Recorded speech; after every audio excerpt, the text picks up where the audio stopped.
names here in the audience who already took part in this fact-finding mission. My name is Laura Scharlach. I am the representative of the German Energy Solutions Initiative, working at the Renewables Academy, a Berlin-based German company, and I'm happy to really shortly present you this program, the Solutions Initiative. I'm also happy that we found eight German companies for the virtual delegation who joins us this week. And I would also like to thank Alexander Bade and Valeska Gottke, our German experts today, to present the latest technologies from Germany. And as I know, like Israel is quite ambitious and like a technical country, I think it's going to be more an exchange than a learning, because I'm pretty sure we can also learn a lot from you. And not only you from us. So I'm looking forward, and I'm now sharing my screen. Just a second. Shula, is it visible? Yes. Yeah, so far it's black, but it's visible. Ah, it's black. But now it's filled with color. Okay. So really quickly, for those of you who don't know the Energy Solutions Initiative so far, the initiative was founded, was set up in 2008 to facilitate business partnerships in the field of renewables, of course, energy efficiency, true smart grids, storage technologies, hydro energy, so the wide range of renewables and energy efficiency technologies. And the whole initiative is based on a German parliament decision from 2002 to support, so we mostly support small and medium-sized German companies to distribute smart and sustainable energy solutions, and of course to contribute to international climate protection, also under the umbrella of the German Energiewende, the German energy transition, which also might be known in Israel too. The whole program is coordinated and financed by the German Federal Ministry for Economic Affairs and Energy, and we offer like many things to our German customers and to people from other countries too. On the one hand, we offer information about German energy solutions in every field, like renewable energy solutions. We also do networking and business opportunities with German companies abroad and in Germany too. So I just told you we had this virtual fact-finding mission from Israel to Germany. There are also know-how exchange projects, for example, together with the German Energy Agency, so-called the DENA. And also like a little piece of this project, but there are also showcases of flagship projects all around the world. Networking and business opportunities, the AHK trade missions are the biggest part of the initiative. Always conducting this one-day seminar, what we are doing today, this opening event, and afterwards the individual B2B meetings for the German companies with, in this case, the Israeli partners. And usually we would be all in Israel. We would start yesterday with a welcome dinner, on the harbor, and then we would continue today, in a hotel. And everything would be physical, which might be the case next year. I don't know yet, but we are really glad that we can do it online too. We also have the foreign trade fairs with German pavilions all over the world. Not in Israel for now, but maybe in the future. Who knows? Concerning know-how exchange, I told you already, we organize fact-finding missions to Germany where people from abroad get first-hand information on different energy solutions. And we also organize on-site visits, networking opportunities with German companies. And together with the GIZ, the project development program of the GIZ, we also organize this German training weeks, mostly not in Israel and not also in the Near Middle East, mostly in Southeast Asia and Sub-Saharan Africa. For those of you who don't know our website for now, it's pretty interesting. If you click on the website of the Energy Solutions Initiative, you will have an online database with profiles and contact information of German companies. Also to our German delegation, you can register there, it's free of charge, and you can sign in with your profiles and with company information, and so people can find you easy there. it's quite a good database with many German companies. On the website, you will also find latest information about the Solutions Initiative. You can download fact sheets, information on financing, and you can subscribe to the newsletter, which comes up monthly. Yeah, do so. It's quite interesting, and the newsletter is, of course, in English. Yeah, that's it from my side. You can contact me, of course, today during the conference, or also later on via my email address. I will also type in the website address of the database in the chat now. And yeah, that's for now. If I can see right in the program, I will quickly hand over to Valeska Gottke from the German Storage Association, and she will give you an update, or not to say an update, maybe better to say an introduction on storage technologies in Germany. Thank you, Shula. And Valeska, it's your turn. Okay, thank you so much. I will share my screen and do this, what everyone says, like talking while trying to share it. Yeah, which is not easy, I know. I cannot do it. I'm absolutely not possible of doing this. Maybe I have too many male genes for these. For me, it's also hard. Yeah. Okay. Here it is. Here you go. Okay. Yeah. There we go. Okay, wonderful. Okay, then good morning to everyone from Berlin. I'm very happy to meet you, at least online. And it's great to see that so many people are here today, so we can talk together about green energy solutions that help us to better integrate renewables and reach the climate targets. Nevertheless, I'm a bit sad that I cannot be with you in Israel today. I have never been to Israel before. I would really, really love to go. I feel like I made like a little trip to Israel last night. There's a cooking book in Berlin trending very high by Otto Lengi, Jerusalem. And it is so good. And we cooked a few recipes from it last night, and I felt like, well, but at least I had like a little bit of an idea what Israel is like, and made a little trip there. And yeah, so today we talk about different energy solutions from Germany, energy solutions in Israel. And I would like to think that our energy solutions are way better than our logistical solutions for vaccine management. And today I talk with you about energy storage systems in Germany. This is my agenda for you. So first I will introduce you to the BVES, the German Energy Storage Systems Association, who we are. Then talk about energy storage as a key solution of the Energiewende. Then I will introduce you to the main energy storage trends in Germany and talk about challenges for energy storage in Germany, and draw my conclusion. So the BVES is the Industrial Association of German Energy Storage Companies. We are open to all different technologies in the areas of electricity, heat, and mobility, so across all different sectors. And we have more than 220 member companies. What we do is that we are a dialogue partner for politics, administration, science, and publicity. And our work is targeted lobbying at the interfaces of political decision-making. We are working for the improvement of the German regulation and policy framework for energy storage.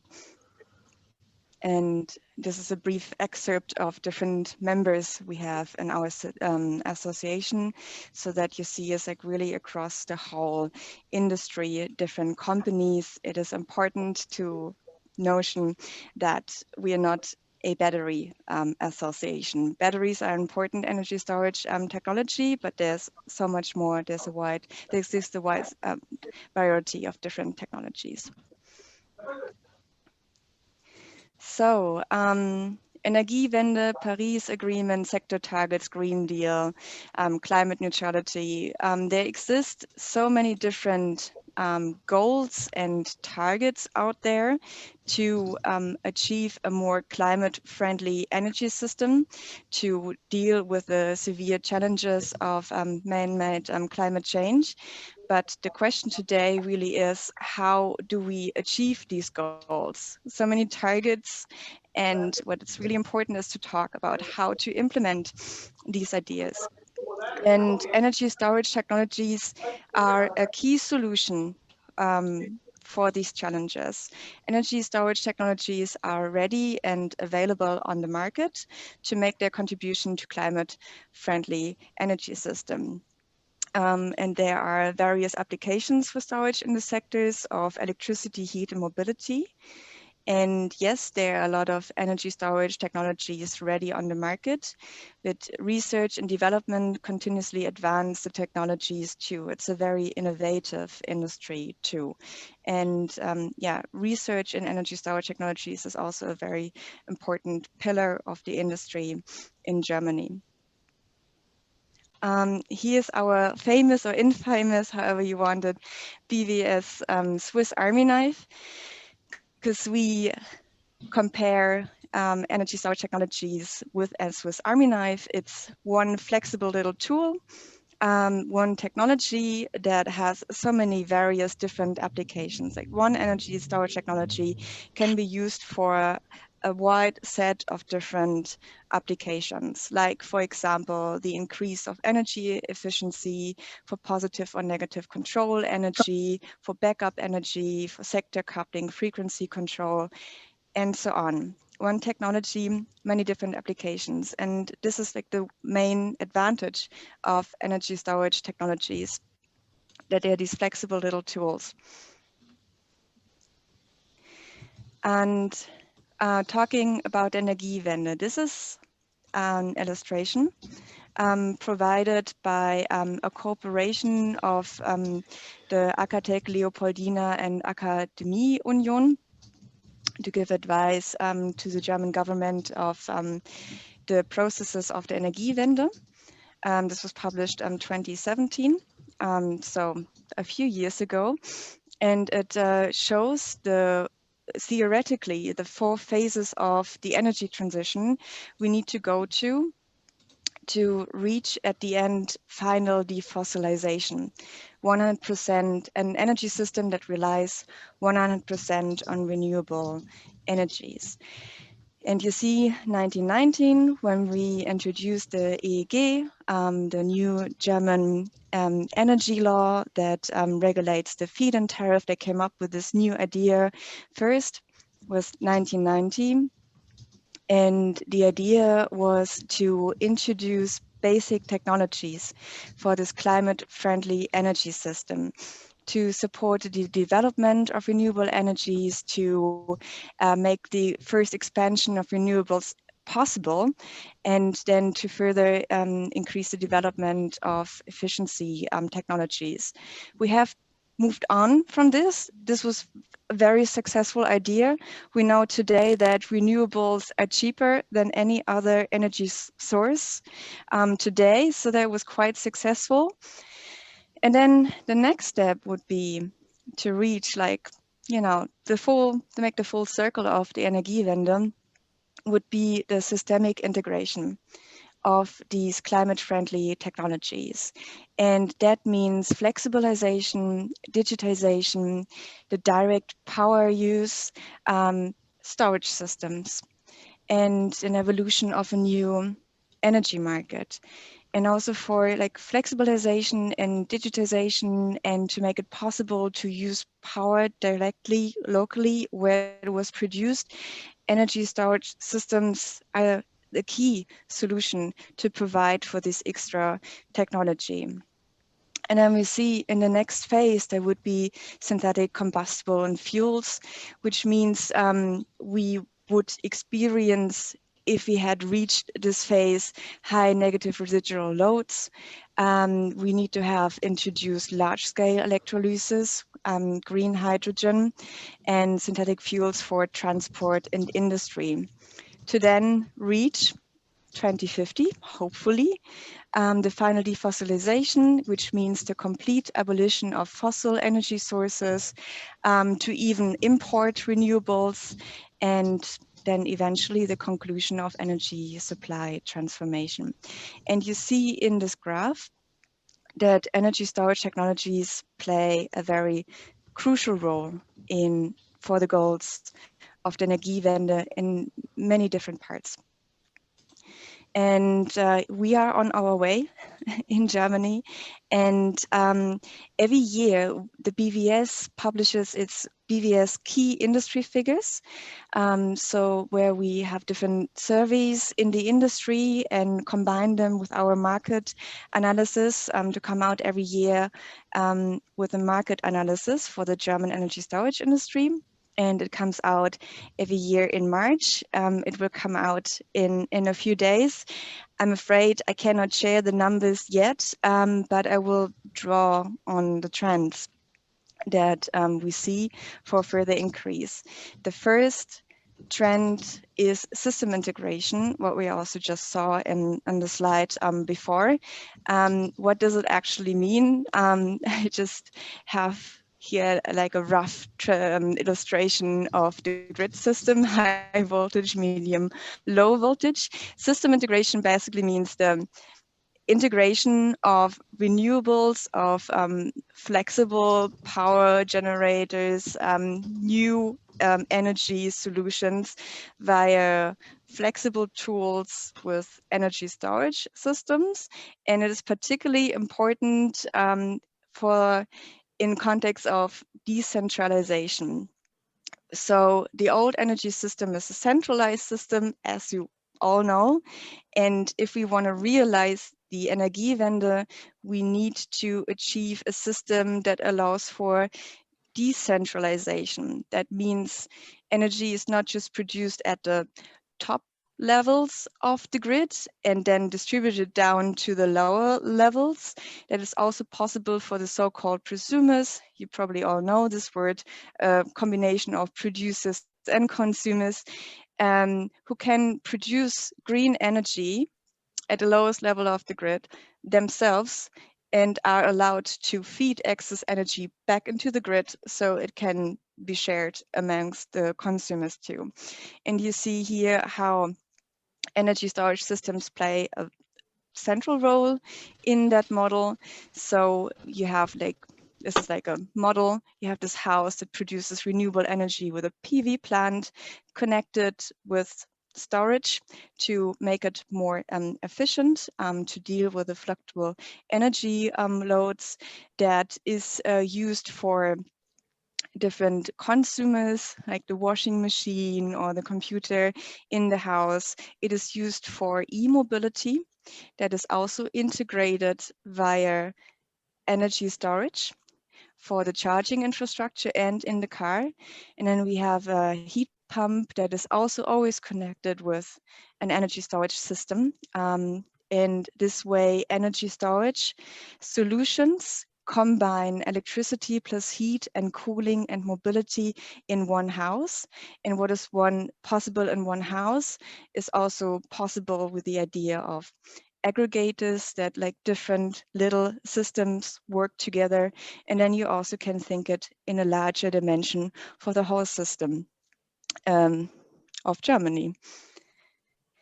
Then the next important trend that continues to be an important trend is flexible sector coupling. We call it flexible sector coupling because energy storage systems at the interfaces of the different sectors that need to be able to translate energy from one sector to another. And energy storage systems bring that flexibility that is needed to make energy available when it is needed, not just when it's produced. And go to the next slide. So the integration of energy storage technologies at the interfaces of energy sectors enable a temporal disconnection between supply and demand, and that allows for the flexibility that is needed in such a system. And sector coupling plays a central role in the Energiewende too, because renewable energy is mainly fed in the system as in form of electricity, yet we also need energy in the heat sector, and we also need green energy in the mobility sector. So it is the main goal to translate the green energy produced from in the electricity sector to the heat sector. And that again is possible with different energy storage technologies, like here, power to heat technologies or power to gas technologies. And then e-mobility. Energy storage technologies also play a crucial role in the trend of e-mobility.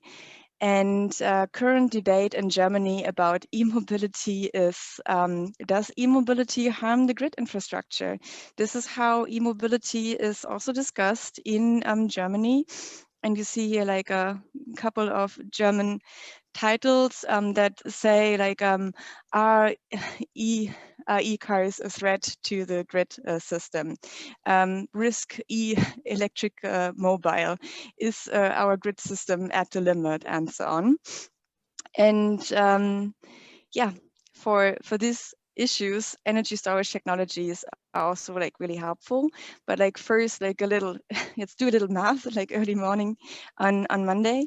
So energy for 100 kilometer with approximately like 20 kilowatt hours for a Tesla model means that 1 kilometer requires approximately 0.2 kilowatt hours. And then that means 20,000 kilometers per year then equals 20,000 multiplied with 0.2. We have 4,000 kilowatt hours.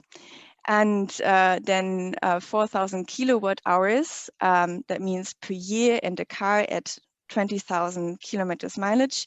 The annual yield of a 4 kilowatt power solar system on a single is the annual yield of a 4 kilowatt peak solar system on a single family house. So it's not that much. And then 1,000 cars need like 4 gigawatt hours per year, and 1 million cars will be 4 terawatt hours per year, and then 10 million cars will be about 40 terawatt hours per year. And in 2016, it is important to know that Germany exported more than 50 terawatt hours of surplus energy.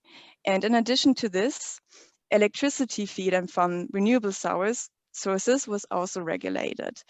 And what does this little like math game mean? In conclusion, e-mobility does not suffer from a lack of electrical energy. There is no lack of energy, we need more power. So each 500 passenger cars with a charging capacity of 3 kilowatt contribute to a need of 1.5 megawatt of connected load. And the additional power required for the charging infrastructure, which should be a fast charging infrastructure, can be best provided with the help of so-called buffer storage in the charging station, which at the same time, protects the energy grid. So in the Energiewende for e-mobility, we don't have the problem of a lack of energy.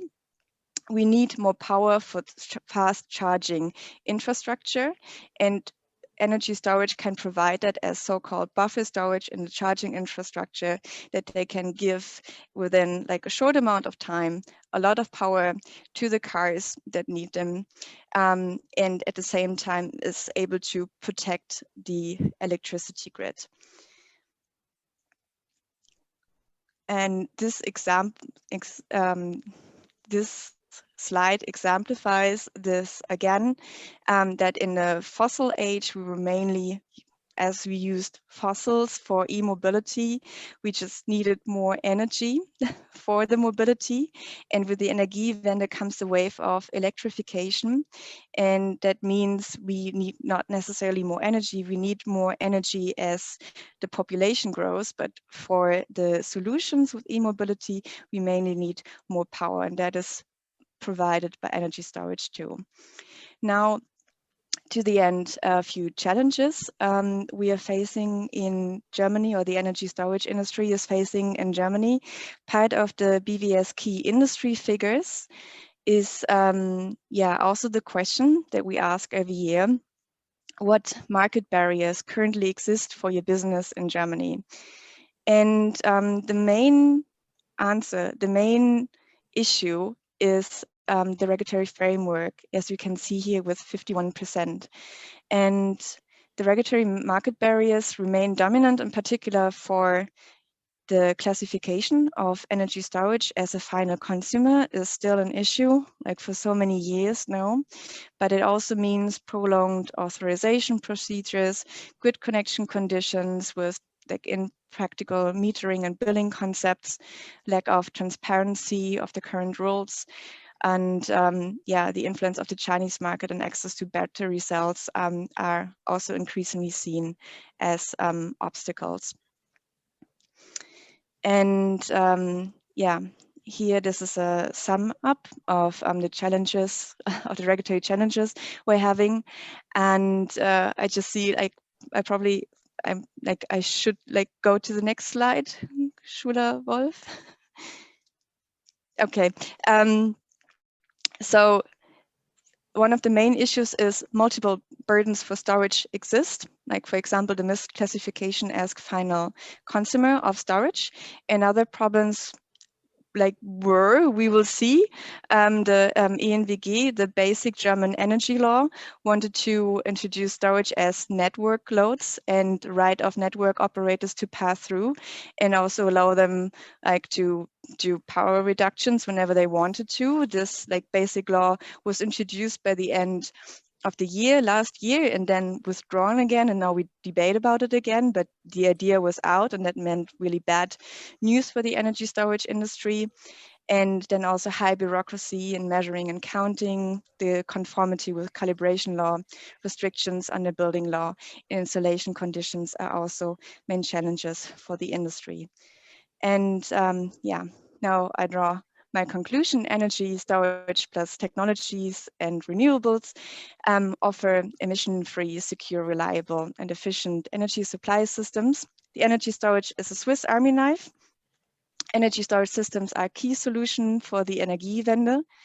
And system integration, flexible sector coupling, and e-mobility are strong trends in the transformation of the energy system, which rely on energy storage as crucial flexibility option.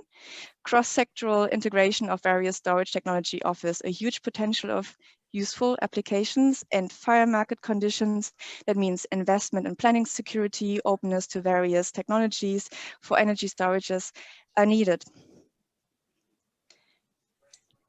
Thank you, Valeska. I actually did not want you to skip this problem page, because on the contrary, I would like you to go back to it and would like to throw the question to the Israelis and ask them where they see our problems with this. What I can say for sure is high bureaucracy is no question that we have the same problem.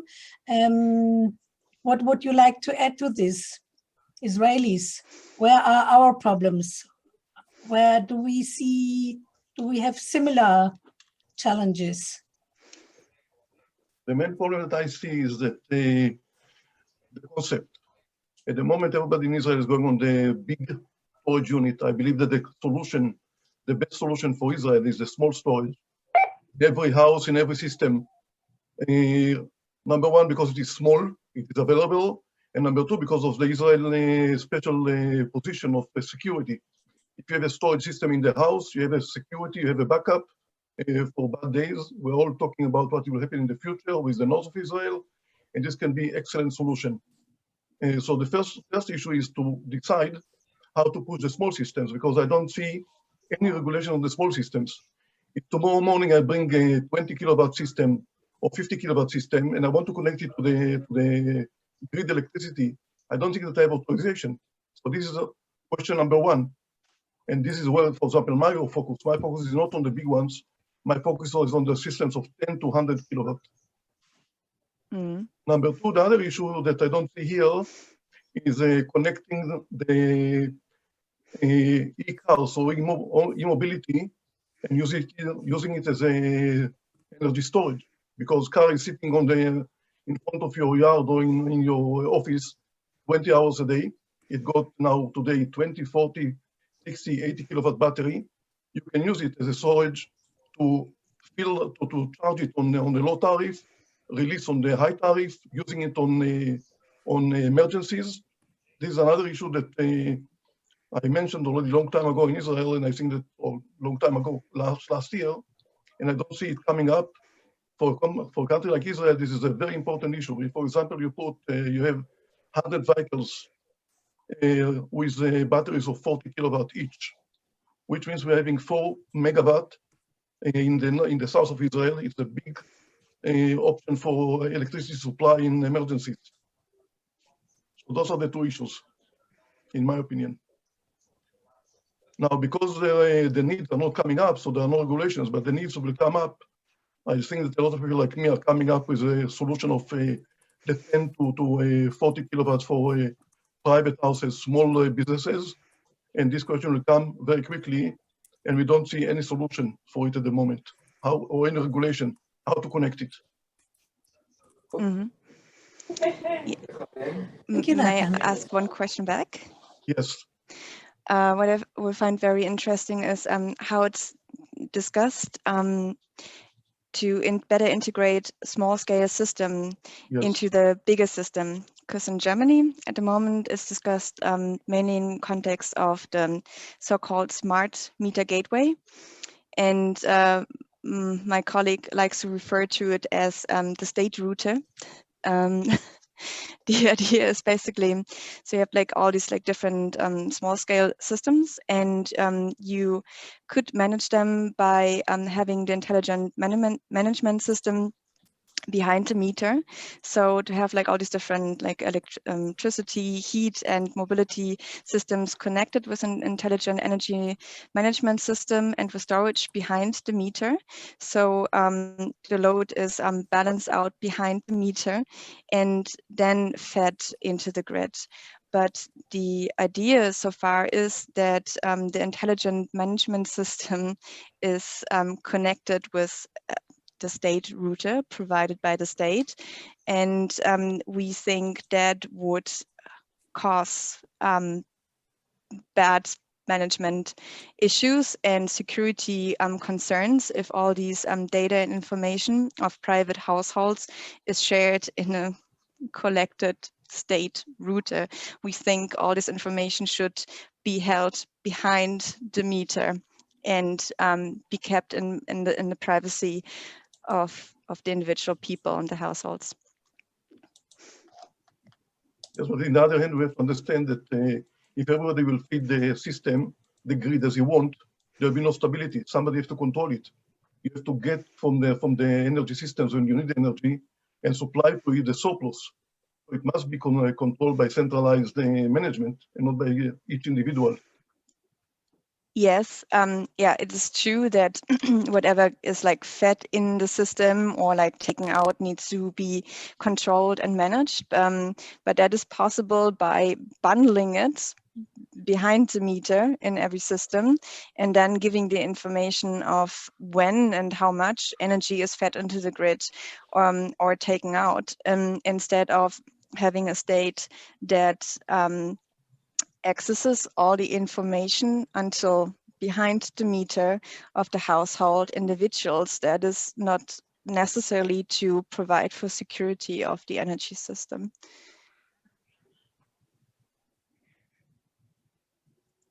Anyway, it's like a very detailed question. I was just curious how this is discussed in Israel.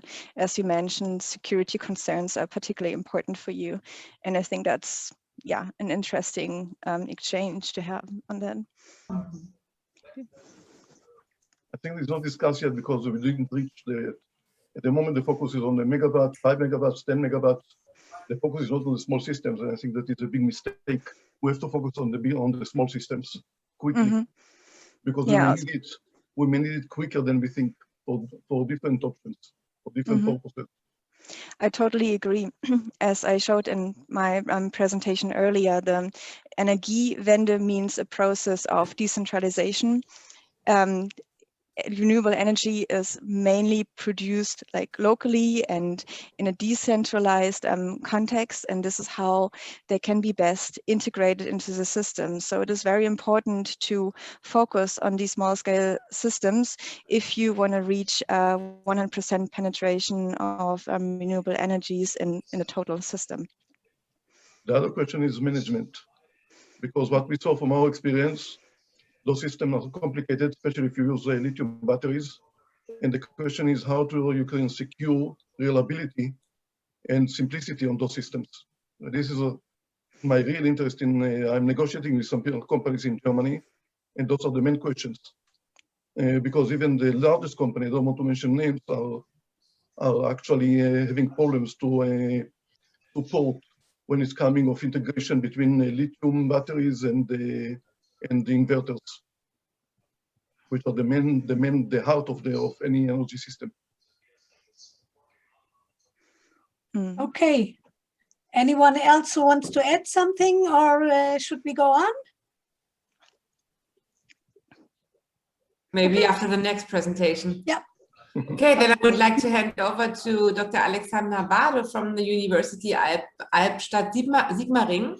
And he will talk a bit about smart grids, gives you an introduction on smart grids. And yeah, I'm really curious what Alexander has to tell us. And I'm looking forward to your questions too. And after this presentation, we will go over to the German audience, to our German pitches, technology pitches. Okay, thank you, Laura. Yeah, you're welcome. Okay, let me first share my screen with you. You should now be able to see it, right? Yes, yes, okay, perfect. Perfect. Okay, thank you for the warm introduction, and hello everybody to Israel from cold and rainy Germany. Well, my talk today will be about the energy infrastructure and smart grids in Germany. My agenda is pretty straightforward. First of all, I would like to give you a brief overview over Germany's power infrastructure. Now, I can't talk about the whole energy infrastructure. I will mainly focus on power, which is, of course, the most relevant topic here today. After that, I will derive the challenges arising from the increasing share of renewables. Valeska has already addressed it.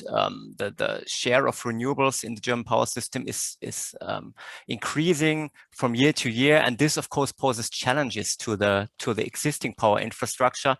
Well, and smart grids are a solution, or at least a very important part of the solution that we have in Germany. I would like to give you a brief overview over the current approaches that we have regarding smart grids in Germany. Now, in order to understand where we're going to, I would first like to show you where we come from in Germany. So historically, Germany's power system, as probably is in Israel, comes from a central approach. So it has been dominated by large central power stations, particularly hard coal power stations. You can see here, these are the gray or black ones. Lignite power stations, these are the brown ones. Natural gas, these are yellow ones. And nuclear power stations, these are the red ones. And as you can see here on the map of Germany, these are located mainly close to where the huge consumption sites are. So this in the west, you can see here, this large area is the Ruhr area. We have, historically speaking, our large steel infrastructure, a lot of chemical facilities. In the south, where we have the two biggest or the three biggest remaining nuclear power stations.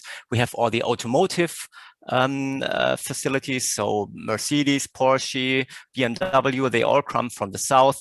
And then in the north, close to Hamburg, there's also a large industrial, and there are also large industrial facilities. And then in the east of Germany, where we still have a lot of lignite. So if you don't know, lignite is also sometimes referred to as brown coal. So it's coal with a lower caloric value than hard coal.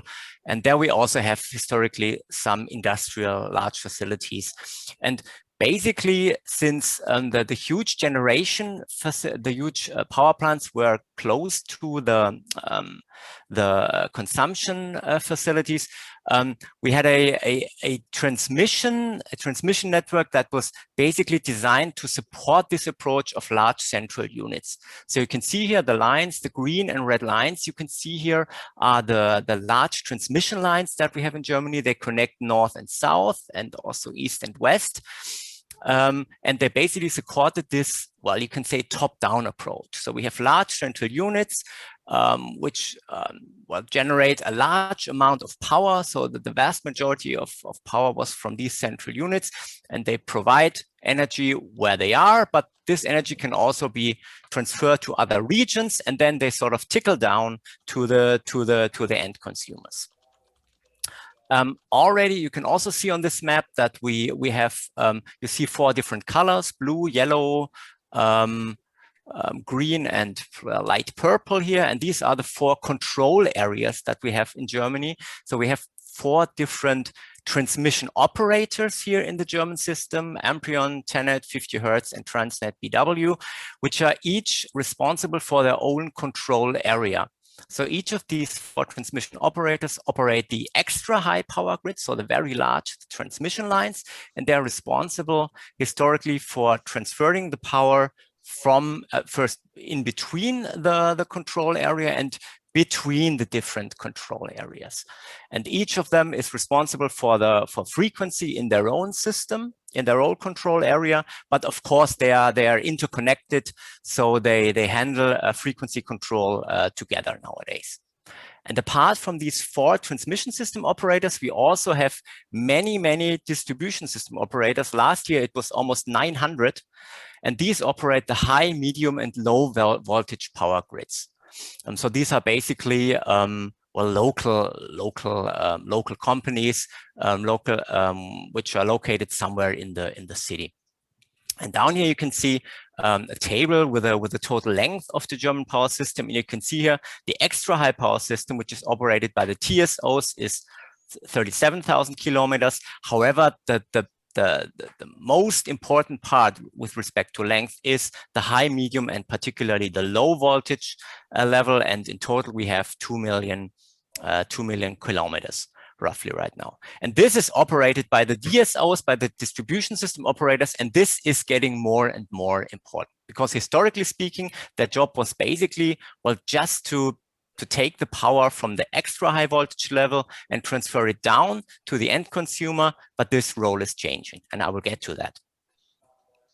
Okay, now, Valeska already mentioned that we have an agenda with respect to renewable energy sources, and this agenda includes is based on a rapid expansion of renewables in Germany.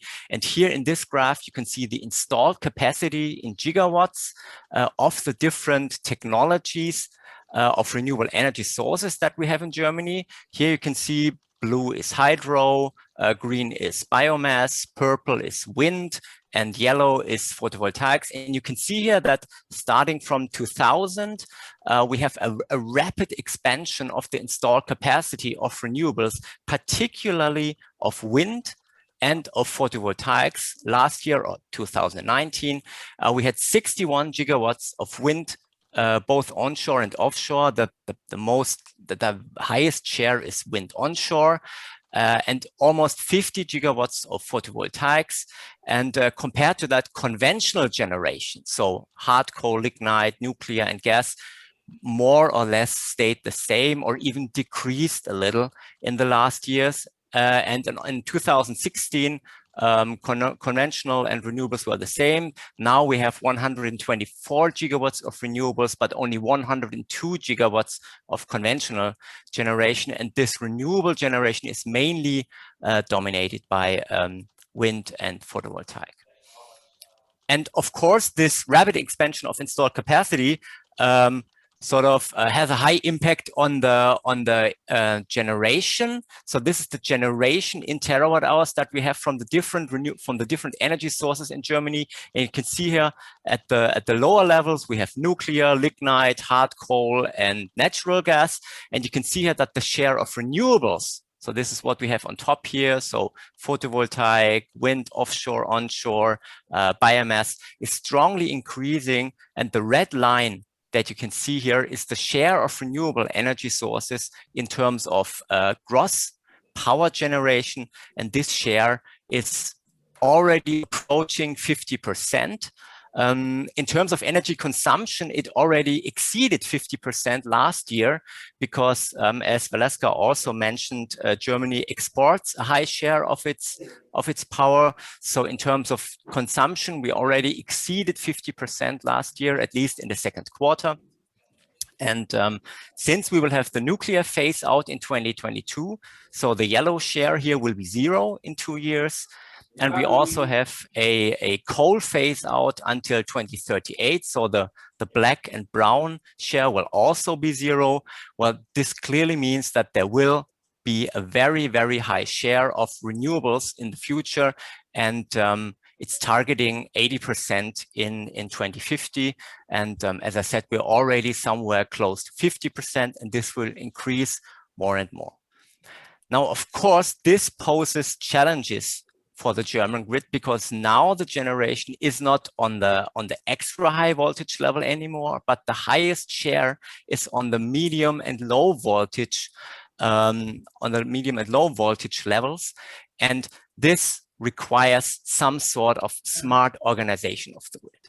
So in the past, we had the highest share of generation, like 80% were on the highest and high voltage levels. But however, in the future, only roughly 10%, this will most likely be the remaining natural gas power stations, will be on the high level, and all the rest, so wind, batteries, e-mobility, PV, of course, they will all be connected to the low voltage levels. And this, of course, means a lot of challenges, and an approach to deal with are smart grids. And while you're probably all aware of the challenges that we have bidirectional load flows. So in the past, as I said, power would trickle down from the extra high voltage level down to the lowest value. Now we have bidirectional load flow, so power may be transferred from the low voltage to the medium voltage and to the high voltage, and down again to medium voltage and up again to high voltage, and so on and so forth. And of course, these power flows need to be managed, and first of all need to be measured, of course, and after that need to be managed in an intelligent way. And an approach to do so are smart grids. Now, luckily, central authorities, but also market participants were aware of this pretty early. So already in the early and mid 2010s, the first projects, the first smart grids projects started in Germany, and they were mainly focused on technical feasibility, but also on public acceptance. So the question is whether is it technically possible to manage grids on a low and medium voltage level in a smart way, and do the citizens and the companies which are involved in that, do they accept it in some way? So this was the beginning. So that was roughly like 10 years ago.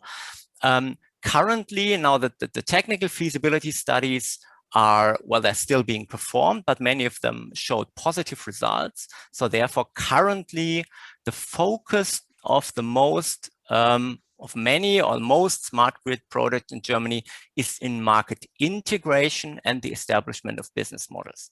So technical feasibility has been shown. Now the question is, is it possible to integrate the solutions, the technical solutions that we have into some kind of market functionality? So can we apply a market view? We have a liberalized energy market. Can we integrate these technical ideas that we have into a working market? Do we have to generate new markets? And what are solutions to that?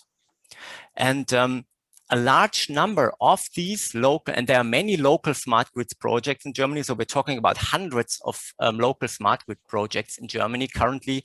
And a large number of them is covered by the so-called SynTech framework. And I will paste the link to the SynTech website in the chat after my presentation.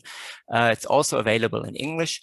And the SynTech framework basically covers 5 showcases. So the showcases are regions within Germany, each with special properties, and the many local projects are combined. Each of the projects is located in one of the 5 showcases, and it's all publicly co-financed. And it is financed by the Smart Energy digital agenda for energy transition, that is SynTech. And as I said, there are 5 large showcases, more than 300 projects. And the focus of these projects is, well, to use digital technologies that are available to master the technical and particularly the economic challenges of this transmission, to develop mass business, and to test innovative technologies to manage the smart grids, the grids in a smart and intelligent way. And there's a broad variety of topics. So it covers technical solutions, business solutions, solutions dealing with market integration, and so on and so forth. Therefore, there are partners involved from energy as well as information and communication sectors. And here's an overview of the 5 showcases. So this is again a map of Germany, as you can see here, and we have the 5 showcases. So we have here the green one, for instance. This is the area where the so-called design nets is located. So each of these dots is a particular local project, but they are all interconnected within this showcase. Here we have the gray showcase. On top, this is the Enera showcase. We have the light blue showcase, then another showcase here in the east that is called Wind Node. And then we have the large dark blue showcase here in the south. It's called New 4.0.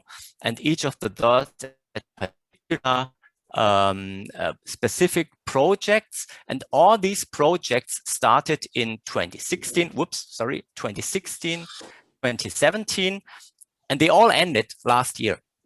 So I would have liked to show you the final outcomes of these projects, because each of these projects now, each of these areas, they have specific challenges. For instance, here in northern Germany, here in the northwest, we have a lot of wind generation, but not so much consumption. So these are different challenges than, for instance, here in the south, where we don't have a lot of wind, but a lot of PV and a lot of industrial facilities. Each of these showcases dealt with, well, specific challenges, and they finished, as I said, last year. And currently the results from these 5 showcases are being brought together and processed so that there are concrete recommendations for policymakers and users in practice. And this is currently being performed. Unfortunately, the final reports are not out yet. This will probably take a few more weeks and months, but you can already see some specific outcomes of regional projects on the website. And they will hopefully be available, until summer. Now, I would just like, before I summarize, I would just like to show you just 2 specific projects so that you know what these specific projects could be like. For instance, the showcase of the Enera region, that's the region in Germany's northwest. They have the challenge that they have a very high renewable electricity share of way over 200%. So there's way more renewable energy generation than consumption.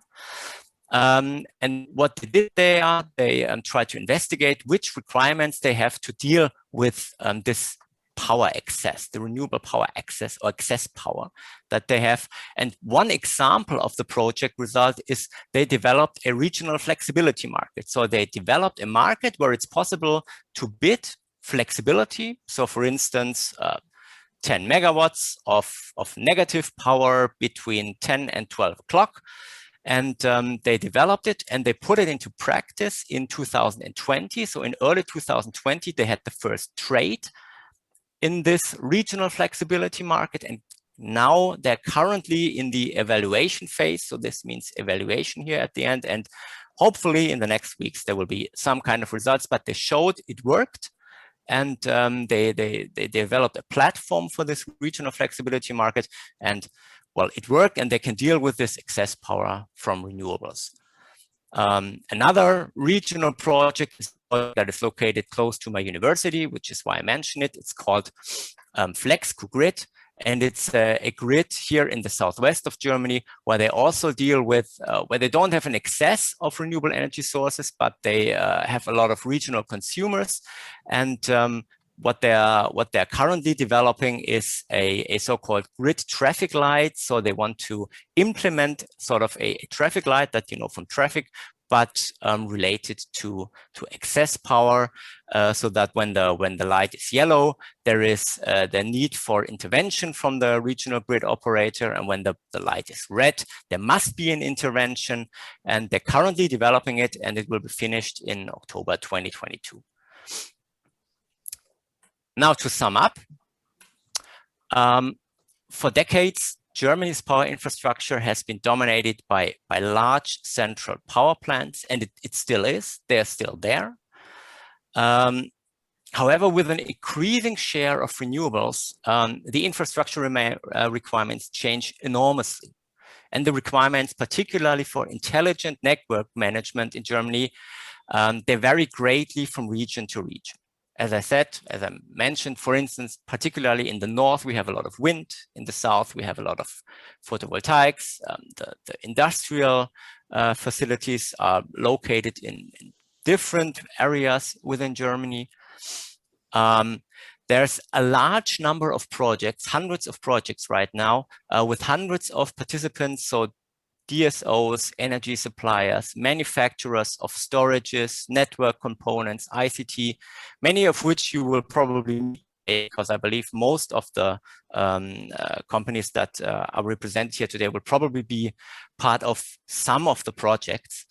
Software developers, university, we are also part of a small regional project where it's about intelligent measuring of e-mobility feed-in. The project under the Syntec framework, the biggest framework that we have, they show that a regionally specific approach to manage local grids in a smart manner, and the results are currently being brought together, and the recommendations will hopefully be derived for policymakers and users in practice within the next weeks or months. And maybe if we have this meeting again next year, we can show you all the details of these results. Okay, my time is up. My summary is done. Thank you very much. And I'm looking forward to questions. Thank you, Alexander. Yes, hi everyone. Sure. Thank you for the presentation, Alex. My name is Erez. I'm from Ogwind. We are doing compressed air storage systems. Mm-hmm. And you gave a very good background about the rates of renewable energy in Germany during the last decades. Mm-hmm. I'm wondering, maybe if you know how much PV installations from the 49 gigawatts of PV that you have already in Germany. Yes. Do you know maybe how much are in open lands and like utility scale, and how much are on rooftop of commercial or maybe residential buildings? Yes. I don't know the exact numbers. Maybe some of the German representatives know the details, but the vast majority is on rooftops. So we do have some alongside the autobahn and the railroads, and we do have some on commercial buildings. But the vast majority, at least where my university is in the south, the vast majority, I think way over 90%, is on rooftops. So almost all of them are connected to the low voltage grid, but to be honest, I don't know the exact numbers, but the vast majority is on rooftops. And what is your assessment will be the process in the next decades? Do you see it will continue to be mostly on rooftops, or maybe you will see more large utilities? The point is that right now, the regulation does not really support continuing or the expansion of PV because the feed-in tariffs are currently a little too low to support further expansion. So if there will be further expansion, I believe they will most likely be on rooftops. I believe so, but right now we haven't had a high increase in the last year, because right now what the regulator sees is that we're now at the point where we have so much rooftop PV that it actually poses serious challenges to the local grids, and therefore currently the system or the regulation does not really support a lot of extra installation. So actually I think nobody else knows how this is going to continue, but well, I believe the thing is we don't have a lot of space in Germany. The popular, I think it's the same in Israel. So I think it's almost the same. So it's very densely populated, and people are not very happy with having wind or PV farms in the field somewhere. So I believe that from an energy economic perspective, it makes sense to put more on the open field. But I believe from a public acceptance perspective, most of the further expansion will have to be on rooftops, because I don't see, as I said, we don't have the space, and I don't see where you want to put them in the future. So if there's a further expansion, I believe it must be on rooftops, and there are already policymakers are already discussing currently that in the future, if you want to build a new house, that you will have to put PV cells on the rooftop. It's currently under discussion, and the discussion hasn't ended yet, but it could be that in the future this will be the case. You have no storage solution for your storage solutions are industrial, not for private houses, are they? Eric? Oh no, we do have a lot of. I mean, Eric. Oh, sorry. It's under development right now. So right now, currently, no, but maybe in the future, it can be a solution just to do a opposite scaling. No, of course, there are many home storage solutions, Alexander. Yeah, sure. I was just wondering, huh?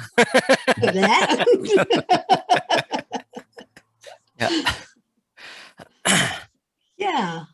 Okay. Yeah, we also have in Israel. I mean, most of the PV is generated in the south of the country, and in the south of the country, where there are large.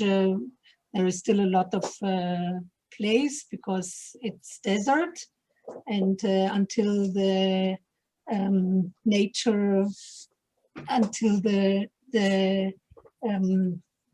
nature lovers won't interfere with it, which will hopefully be the case early enough. We are still with putting more effort on the big solar parks, though they are encouraging to put the solar energy on your rooftop. They changed the building order that you don't need permissions anymore in order to do it, and to facilitate it much more easily. So we hope that it will go also in this direction. Okay. Thank you. Any more questions to Alexander? Shula, by the way, will you share the presentations later on? Yeah, I think so, right? Yeah. Yes. Okay. We are recording the sessions. We will gather all the presentations and everyone can get them. Alexander just shared with you the website of Syntec that he described before. And exactly. Yeah, thank you for this input. I think it's now time for our technology pitches. Who is on the program to start? Who is our Kees. It's Kees from Volterrion. Kees from Volterrion, new storage, not lithium ion. Kees, stage is yours. Wait. Kees. Thank you, and good morning, everyone. I will, as everyone else, try to solve the challenge of talking as a man, which is quite impossible, and doing something else. As I heard from another woman today. Do you see my screen? Yes, we do. Just put the full screen. Perfect. Yeah. Perfect. Okay. Well, thank you for all the introductions. It really saves me a lot of introduction myself on energy storage. Because as mentioned before, for systemic integration of renewables, energy storage is just a must, and we need to look into solutions. As we all know, there's one single technology which is at the forefront, and that's lithium-ion technology, which is a very good technology, and that's the point I would like to make today, is that there are alternatives. And the technology Volterrion is working on is the flow battery. And we believe these kind of batteries are really a more sustainable, I must say, and also a longer lasting energy storage solutions than lithium offers in certain applications, not all.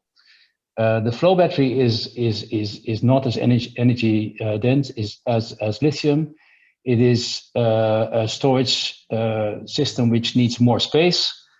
It's not feasible for mobile applications, but we believe it's a very nice solution for a storage system which you don't have to move. So close to a house, close to a factory, where it's just fixed and it does not move around.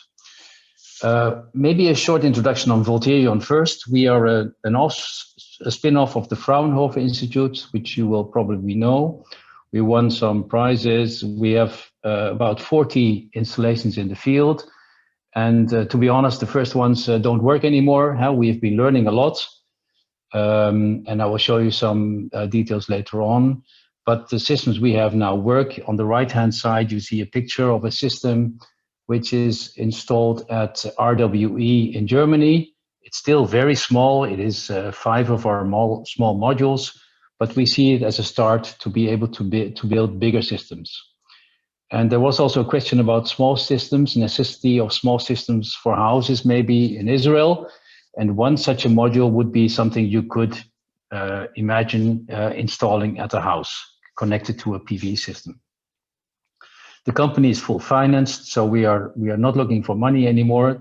That's a great relief, which saves a lot of time, because we have a majority shareholder, which is the Boysen Group. You may not know them, but it's a large German company that basically makes exhaust systems for cars, which is quite something else. But you can imagine that their current market is declining and they are looking for other technologies. Let me start with the flow battery for those who don't know anything about these type of batteries. I'll make it very short and keep it simple. The energy which comes, the power which comes from renewable energy, if in most of the time, goes through a kind of stack.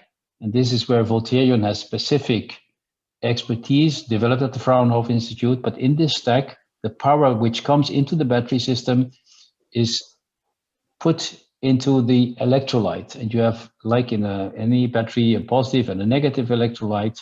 In our case, this electrolyte is a liquid. It's a liquid which contains vanadium and sulfuric acid and is able to store electrons and to give them and to release them again. And in storing and releasing, nothing changes in the electrolyte. So you can do this as often as you like. And that's a nice advantage because we store chemically, and this chemical storage is unlimited. You can store and release energy as often as you want, and it's not like with your iPhone.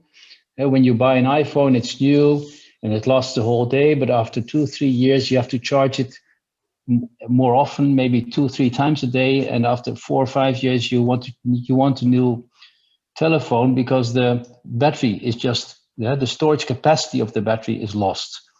This loss of capacity is something which flow batteries do not have. Well, and how does it work? The basic thing is that the electrolyte is pumped through the stack, and while it goes through the stacks, the electrons enter into the electrolyte or are released again. That's a quite simple principle. Well, let me now go to the advantages. First of all, this battery is fully recyclable, and we don't have any rare materials like cobalt or anything else. Vanadium is available, there's enough of it, and all parts of the battery are fully recyclable. So you can even reuse the electrolyte after 20 years of using your battery for the next battery system, if it is kept in a good shape. The other important point, and especially for a battery which you would put in your house, I believe, is that it's very safe. Because the electrolyte contains a lot of water with that vanadium, it cannot burn. It's impossible to get excess heat into it, and the fire, like it sometimes happens with, or can happen with lithium batteries, although I believe that there also will be a solution there. But if you want a safe battery, this is really something which cannot burn, cannot explode, and in that sense is interesting, especially if you are in certain industries where fire could be an issue. But most of all, I think the interesting part is the long life of the system, because we do not lose any capacity. You can make a lot of cycles, and we mentioned in our case 20,000 cycles, although there are flow batteries that companies that mention that the cycles are unlimited. We believe there's a certain limitation also because the other parts of the battery just deteriorate over time. So we say we can do 20,000 cycles, and we say that the system should be able to work for about 20 years and without loss of capacity. And the last important one, which is interesting for this type of batteries, is that you can scale the battery according to your use case. So you can put in more stacks to have more power, or you can put in a larger tank system with more electrolyte if you want to store more energy, and then you enhance the capacity of your system. Let me show you just one a little bit more technical slide about the capacity losses. With lithium batteries, you can also limit your capacity loss if you only discharge it 20%. So if you use 20% of your capacity and then charge again, unload 20% and not more, you can also do quite some cycles with a lithium battery. But then obviously you only use 20% of your battery. If you use 100% of your lithium battery, and I'm aware that there are different kinds of lithium batteries, so don't challenge me on the exact numbers, but then after about 4,000 to 8,000 cycles, you will want to replace your battery because it has lost about 40 to 50% of the capacity. This issue of limited cyclability is not an issue with flow batteries. Here you see a flow battery doing up to 16,000 cycles. Well, we mentioned 20,000 cycles with hardly any loss of capacity. The real loss is about 1% per year, so it's not a lot. So where is Volterrion heading? We started in 2015. We built these first, I call it chemical closets or something, type of batteries, very, very basic batteries, very project specific and very expensive. Recently, we introduced an industrial module, which allows us to go to scale up easier. And this module has a fixed capacity of 13 kilowatt hours. There are 2 tanks on the bottom part here of this battery. And on the top, we put in stacks. So we can put in 1 stack with 2 kilowatt or 4 stacks of 2 kilowatt, and we have 8 kilowatt of power in such a system with the capacity of 13 kilowatt hours. And based on these modules, recently, as mentioned, we built a system for instance, RWE with 5 of these modules. And we expect to expand this system at RWE to 0.5 megawatt this year. So this is where we are as a company. We have this industrial module, which is still quite small. We are planning a larger one for later this year, but for now it's a very small 13 kilowatt-hour module. But when you connect these modules together, you are able to go to higher power systems. Obviously, if you go to really megawatts, you will need larger modules. But that is the next step.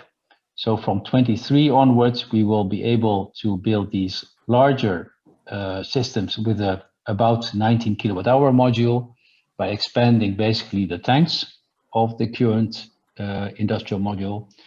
And at the same time, we are working on more sophisticated, but also simplified home storage modules, where obviously low cost is very important to be able to enter into that market.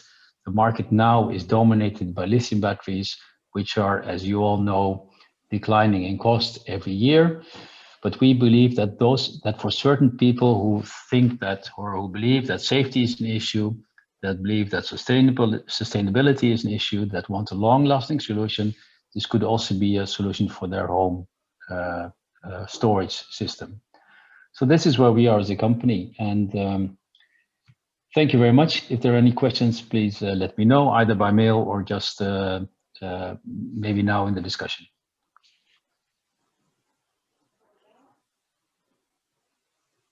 There have been 2 questions. I don't know if they have been answered in the meanwhile. One is from Alexander Litinetsky. Would you just like to repeat it? I mean, we can talk. Alexander, please. Yes, maybe it's my mistake. I thought from the beginning that we are talking about utility scale, big installations. And my question was about do you have any experience to build the big installation in some multi-flow building with the aim to decrease the footprint requirements? But now I see that you are talking about small installations. That my question now, it's not relevant, I think. Okay, I think it's correct. We are indeed now working with these small 13 kilowatt-hour modules, which are just too small for multi-megawatt systems. We envisage a module of about 90 to 100 kilowatt-hours, and with those modules, you would be able to go to larger systems, but that will be for us 2023, not earlier. Thank you very much. And let's see. And then two other questions from Eli. Eli, yes, the operating. Would you like to? Well, I read the questions, Eli, okay. Thank you very much. On the temperature first, maybe, if you don't cool, the temperature can go up to, we stopped the system at 40 degrees. For the electrolyte, the temperature can go up to 45 degrees. So if you have higher temperatures, you will need to cool. And you will also need to cool if you do multiple cycles. And that has a relation to the second part of your questions, efficiency. The efficiency of our current system is about 70%. Our aim is to achieve 75%. And the loss in energy is obviously transferred into heat. So if you do multiple cycles a day, more than 3, you would also need cooling because there's too much heat development. Thank you. And another one from Leonid, electrolyte insertion necessary during this 20 years lifetime? Well, what we integrate in our system is we call it a balancing unit, which continuously measures the status of the electrolyte and makes adjustments necessary to keep it in good shape. So normally you would not need to add any electrolytes. Obviously, there may be some evaporation of water, so you could have to fill up, maybe add some water once in a while, but well, until now, that's not a big issue. Mm-hmm. So little maintenance costs. Yes, correct. Okay. I'm sorry, I have one more question, please. Alex Yes. Litinitsky.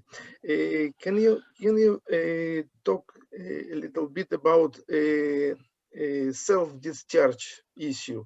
I know that for lithium-ion batteries or other kind of non-flow batteries, the self-discharge is about 1-2% a week. And for your technology? I would say 1 to 2% a year. There's hardly any loss of if it takes a long time. No. Okay, thank you very much. From nature of your process, I think. Yeah. Okay, thank you. Excuse me, what is the C rate of the batteries? In how many hours I can take maximum energy? Yeah, actually, I tell everybody to forget about C rates because, as mentioned, you can scale the battery according to your application. The power part of the battery is the stack, where the electrolyte goes through while charging. And if you add more stacks, you charge faster. And the tank size decides or is the amount of the capacity you have. So you can basically choose any combination of stacks and tank size. So basically any C rate is possible. So we make the current module, for instance, has 13 kilowatt hours. We now have 8 kilowatt as power, but we foresee that we can put in 16 kilowatt with 13 kilowatt hours. But we can also make the same system with only one stack of 2 kilowatt and 13 kilowatt hours. So we can play with the power and the capacity. Let's assume that I'm having 8 kilowatt power. In how many hours I can take it, and what is the maximum percentage? What is the DOD? Well, if you have 8 kilowatt power and 13 kilowatt hour storage, it's let's say a bit more than 1.5 hours to store, and also 1.5 hours to release the energy. Oh, very similar to lithium. Sorry? Very similar to lithium. Yeah, in that sense, yes. Yeah, yeah. But you can also do a 6-hour storage system with 2 kilowatt and 13 kilowatt hours. Yeah, so yeah. Did you see the question regarding energy density? Sorry. It's about a third.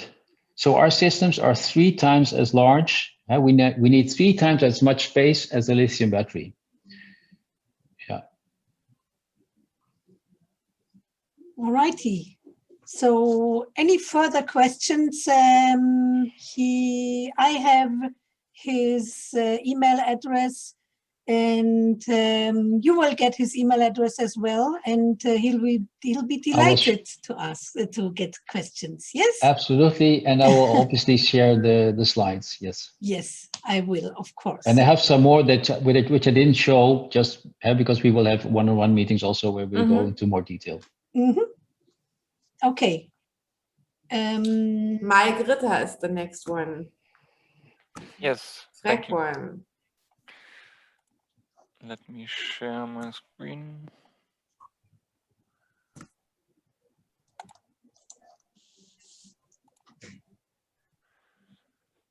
Perfect. Okay, good. Yes. Okay, yeah, then hello from my side. My name's Mike Ritter. I'm the head of sales at Frecon. Frecon is, let me go to this slide.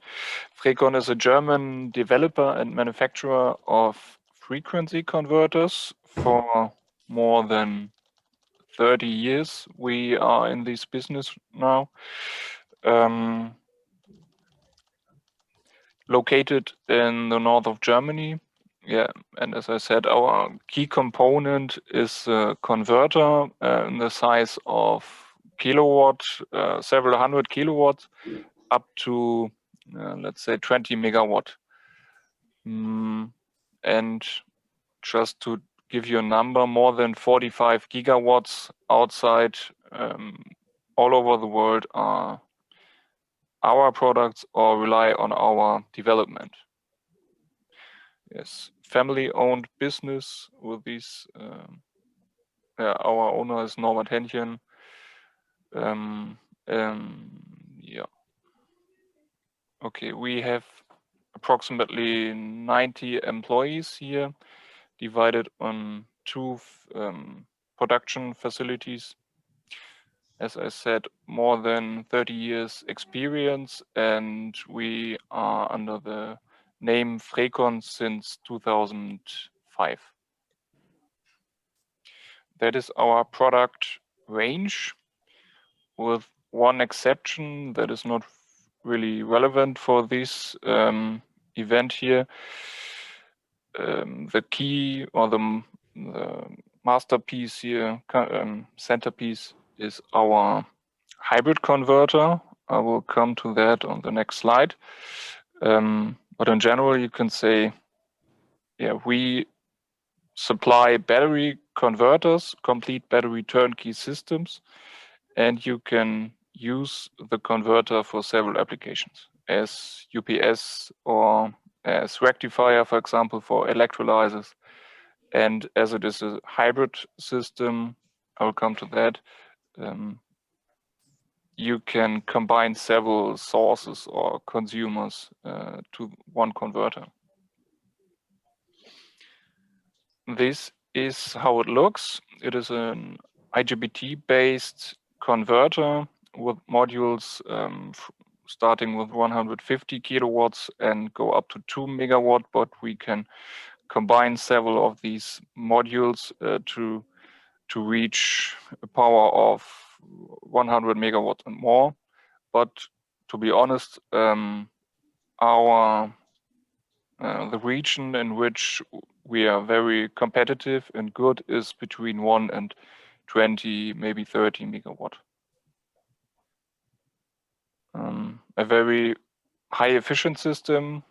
We can, as I said, as we work with modules, we can easily adjust our system to the project, to the needs of the project.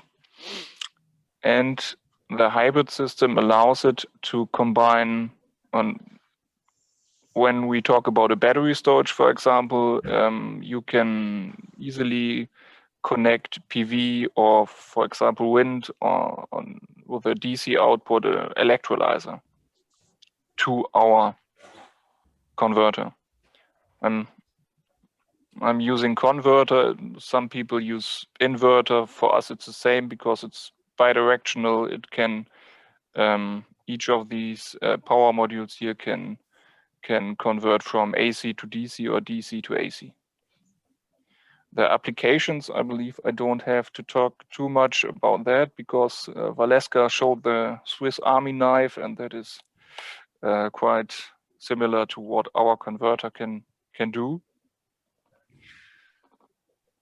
I want to talk a little bit more about the hybrid system I mentioned. To start with it, I've prepared 2 slides.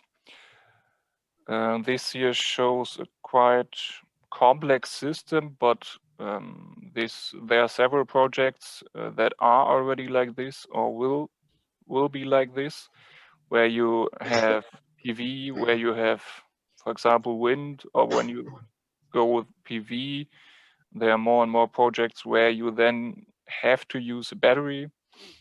And when you produce renewable energy, we see, or I believe it's already, everybody sees that it makes sense to produce hydrogen there, where you produce energy, in car stations here. So the state-of-the-art structure is minimum like this, that you have a DC to DC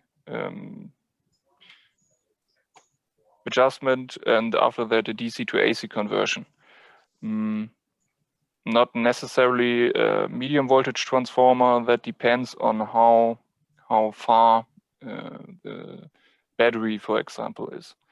When they are located very close together, then you don't need this medium voltage transformer, but you definitely need a DC to AC conversion, where you lose approximately 2% of your efficiency, and then you lose it again when you charge it into the battery.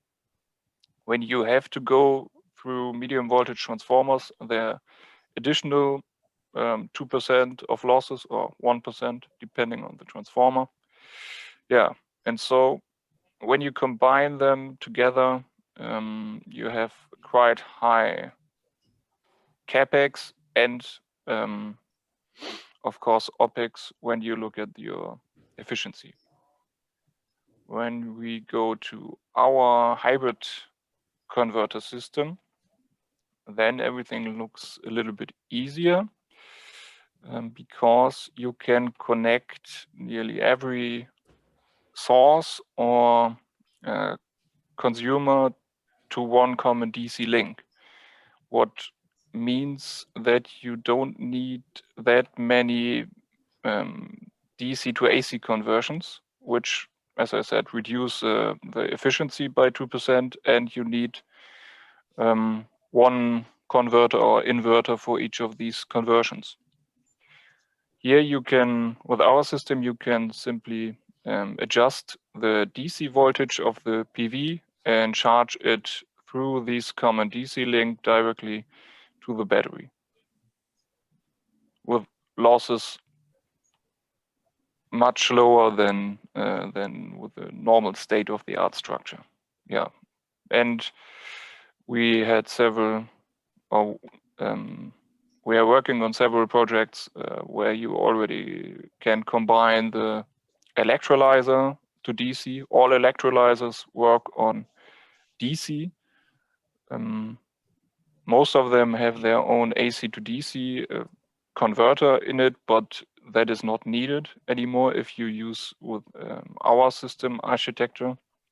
Yeah, and of course, cars are, when you talk about fast charging stations, they work with DC. But right now, at the moment, it is still so that also in these car charging stations, there's an AC input and they have a AC to DC conversion. Yeah. You can connect our system to the grid and then with one DC to AC and transformer. Or you can build up the complete system or project as an island grid with our converter as grid building component. Yeah, depends on what makes sense for that project. Okay, enough about our converter. At the beginning, I told you that we provide battery storages, and we do that, turnkey battery storage systems. Two systems we have in our product line. One is that we cooperate with Mercedes-Benz Energy. They use second life batteries and combine them, assemble them into a storage that you can see in the background in the picture. Yes, and together with this storage, we offer this turnkey solution with our converter. Yeah, in a scale from 0.5 megawatt up to 6. And one of these containers here is 1.4 megawatt hours. That is one thing we do. And the second one, where we are more flexible, is that we buy lithium-ion cells in China, as I would say everybody does, and we assemble them to modules. You can see here as a picture, and then as complete turnkey battery container with fire extinguishing, cooling, and everything. That we do here and in Germany. We use different kinds of cells, like LFP, lithium phosphate without cobalt, for applications up to 1C, and there is a cell that can be used up to 3C, also lithium phosphate, and for higher C rates up to 20C for let's say 30 seconds, and 6C continuously, we can provide solutions with LTO batteries. yeah, we developed and we developed our own battery management system. We can easily adjust our energy management system. I don't want to take too much time here, but my colleague talked about the cycles. Mike, can you stick a bit to the time of 7 minutes, please? Sorry to interrupt you, but yeah, okay. Yeah? I'm nearly done. Okay, perfect. Thank you. Okay. The number of cycles is approximately 5,000. 5,000 of them, in accordance with the usable capacity we mentioned for our system. For example, this here is a 2 MWh system, usable capacity in a 20 feet container. Good. One different kind of storage is something that bases on ultracapacitors. So we use ultracapacitors as energy storage for 2 purposes. One is avoidance of grid failures for up to 10 seconds, and another application is to use them as bridging power, for example, diesel or gas generators, or for redox flow batteries. There have been 1 or 2 projects already where we use them to deliver the energy until the redox flow battery is or can provide 100% of its power. So several projects all over the world. Just 2 little examples. One thing was a 20 megawatt storage in North Germany, in Hanover. It is still in use, of course, and is used for primary operating reserve. And one system based on ultracapacitors delivered to Skoda in the Czech Republic, a 1 megawatt system that can provide these 1 megawatt for 1.5 seconds, and this is used to secure the production in the paint shop of Skoda. Yeah, that's it. Thank you, Mike. Thank you. Sorry to interrupt you. Yeah, yeah, no problem. It's just we have 8 delegates. Yeah. Yeah, thank you. Yeah, Frankfurt in the last month they participated in several AHK business trips. Also your colleagues, so it's quite an interesting product. And yeah, any questions to Mike? I think not for now, but this doesn't mean anything because later on you have you can get yourself in these breakout rooms and have discussions. So maybe later on. True, Shula, right? Yeah, absolutely. Okay. Okay. Thanks. Then yeah, we go ahead with BAE Batteries. Daniel Rosas, sales manager. Daniel, are you with us? Hello. Yes. Good morning. Morning.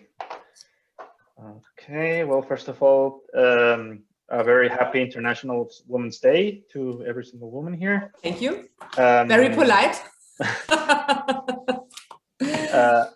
It is actually a holiday here in Berlin. Yes. True. BAE is also in Berlin. Oh, sorry. Yeah. You yes. work on your free day. Exactly. Yes, yeah. Still, happy to be here. Okay. So I believe you all can see my screen now. Yeah, perfect. You can go ahead. Good morning to everyone. My name is Daniel Rosas. I am the sales manager for the company BAE Batteries here in Berlin. And here at BAE, we've been in the battery business since 1899. So proud to say that we've been having production battery under the same roof since 121 years. Well, 122 this year. Till this day, every single battery that is made with our name brand is made here in Berlin. Therefore, we're proud to say we're a company that has 100% production in Germany. we have about 180 employees, that is including also the factory workers, although the type of battery that we do is premium lead acid. So it requires a lot of hands-on work. The automation part of the production is actually very few steps within the production. And about 80% of the batteries that we do here are meant to be exported. Therefore, we're proud to say also that we are an important battery player in the global battery world. So from the turn of the century, the batteries that we were making here were for devices available at a time, like torches and telegraphs. And then up until the 20th century, it was batteries for the auto industry. As you all know, the auto industry is one of the flagship industries in Germany. Therefore, we made the batteries for the cars. And then from the 1980s up until today, we're phasing out the production to batteries for the railway industry, for the motive power, that is the forklifts, and nowadays for stationary and for solar energy. Therefore, for stationary applications, it's basically batteries that are to where devices or energy demands whenever necessary, as it is in a power plant or in a substation. So in the given case that there's a power interruption, that the power system doesn't get shut down or have a blackout. The same with data center, where we cannot afford to lose power ever, because a lot of data and millions of lines of code could be eventually be lost. Therefore, lead acid batteries are an excellent method to mitigate this problem.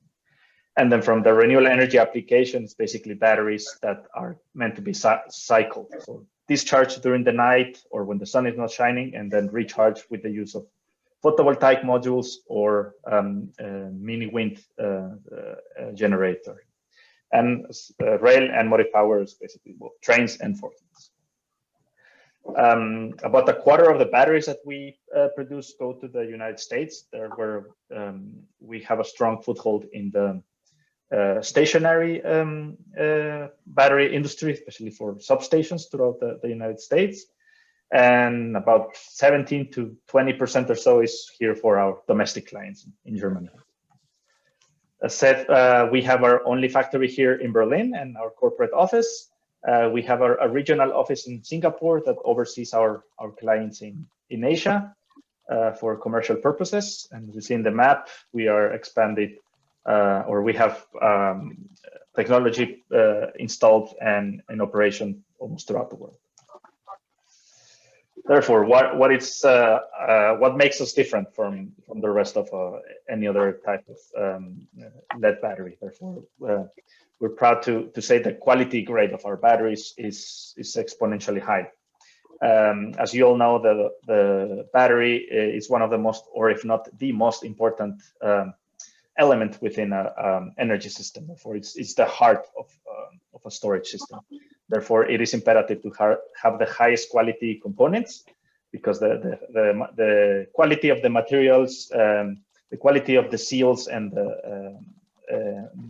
of the poles is going to dictate if a battery will eventually fail before we expect it. Therefore, it is imperative to operate with the highest quality components.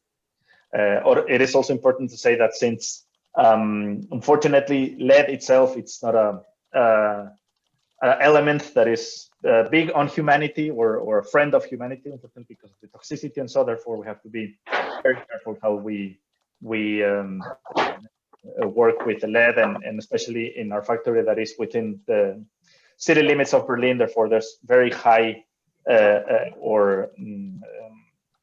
strict regulations in order to ensure that the production is not polluting the water, the air, and the soil around our premises. Therefore, the integrated management system and the quality control that is that we get audited for ensures a clean production through the environment around us.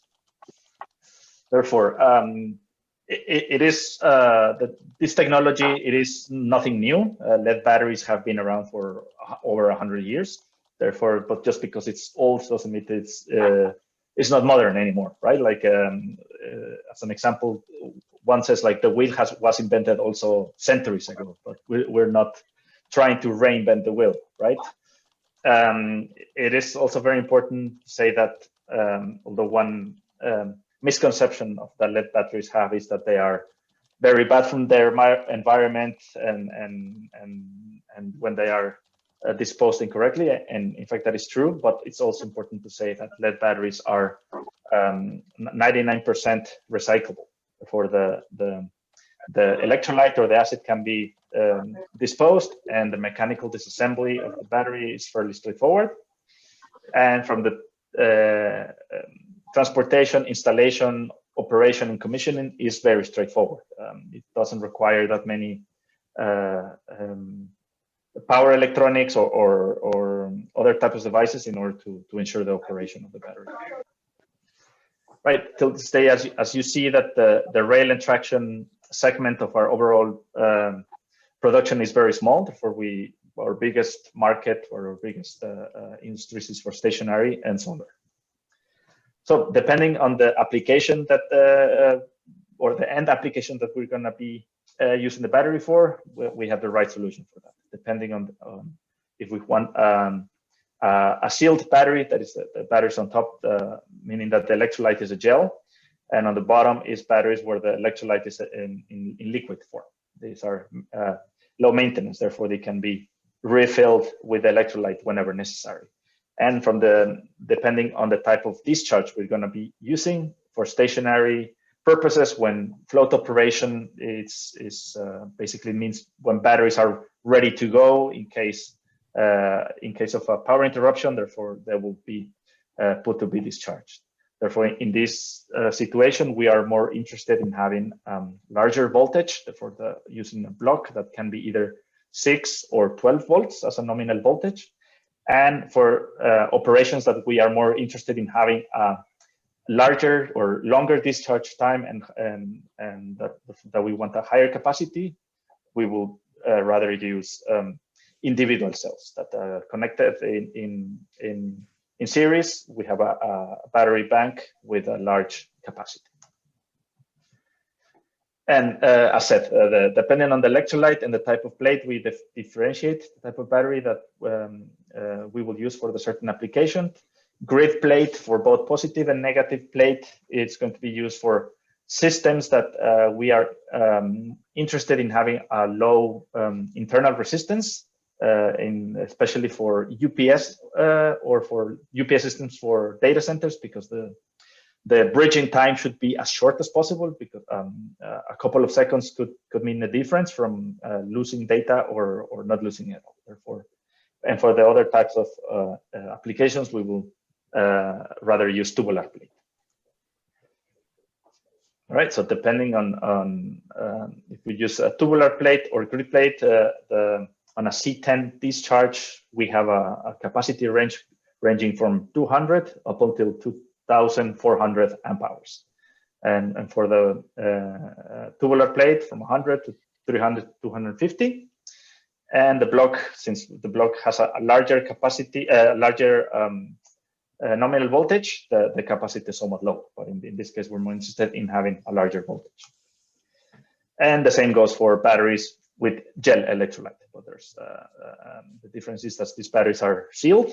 They can be installed horizontally if desired, if the footprint is limited.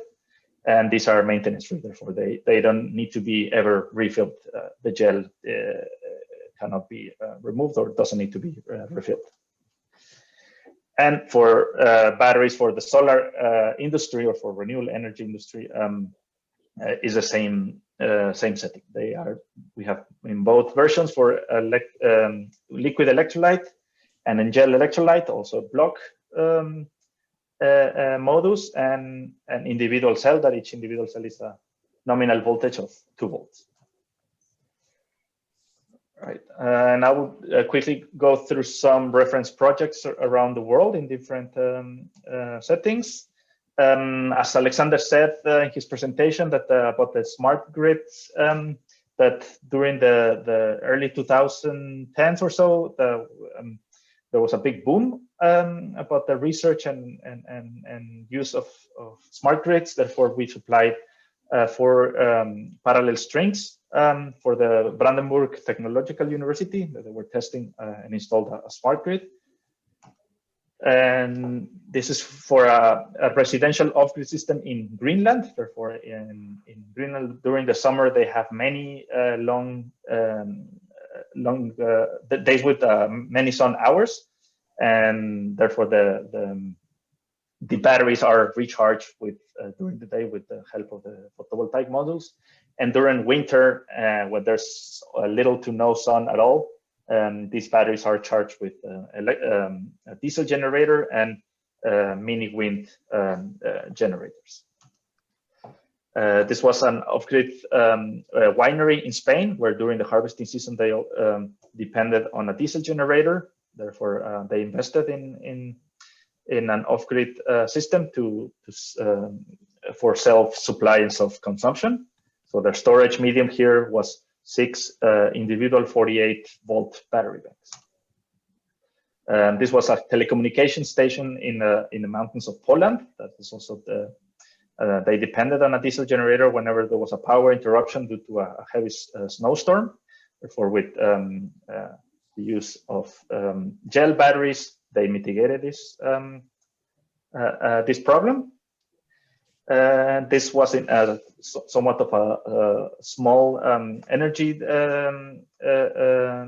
demand in an eco lodge in an island system in Croatia, with 2 individual 48 battery banks with medium capacity was enough to assist or to supply the energy demand of this eco lodge. And this was in Thailand for a telecommunication industry, where also in Thailand it is fairly common to have power interruption due to blackouts. Therefore, the signaling system of this telecommunication and this was for a larger capacity in a community in Mexico, where 12 individual battery banks are interconnected in order to ensure that there's always going to be capacity left or charge left in these batteries in order to supply to this community. All right, that's it from my side. If there are any immediate questions, I'll be happy to answer them. Yes, do you have any lead carbon batteries? No, we do not. We're at the moment we're sticking to what we do best. We have been approached many times if we will supply or start producing other types of batteries or chemistries, but it's not foreseen that we will supply other types of batteries. No, so at the moment, no lead carbon. On gel batteries, what is your cycling on 60% DOD? I can, in a 60 DOD, the number of cycles would be about, I would say, 2,300 or so. Okay, I send you my email. I would like to have some more information, please. Absolutely, yes. Thank you. Any more? Any more questions? I see a question here that it says, what is the economical advantage of lead batteries? I can address that price-wise, lithium is definitely more expensive. It's on a one-on-one comparison, on a same capacity, yeah, lithium, it's definitely more expensive. Yeah.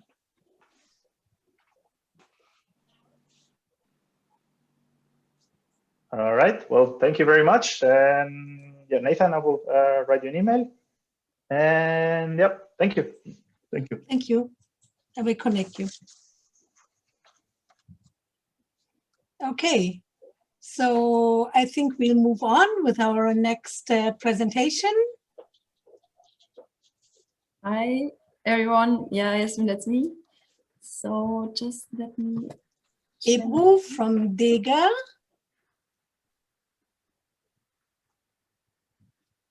Can you see my screen already? Yes. Nice.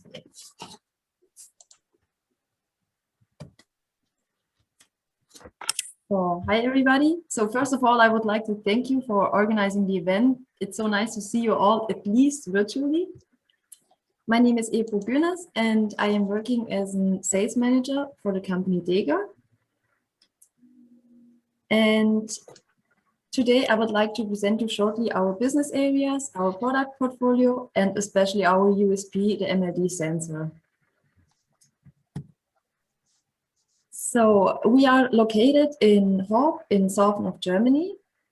And, but I mean, I want to skip the whole company history, but just the main facts. In 2005, we opened a subsidiary in Greece and built a production line in Canada. 6 years later, in 2011, we built a production line in Australia and the United States. In 2015, we opened subsidiaries in Canada, Egypt, and in Turkey.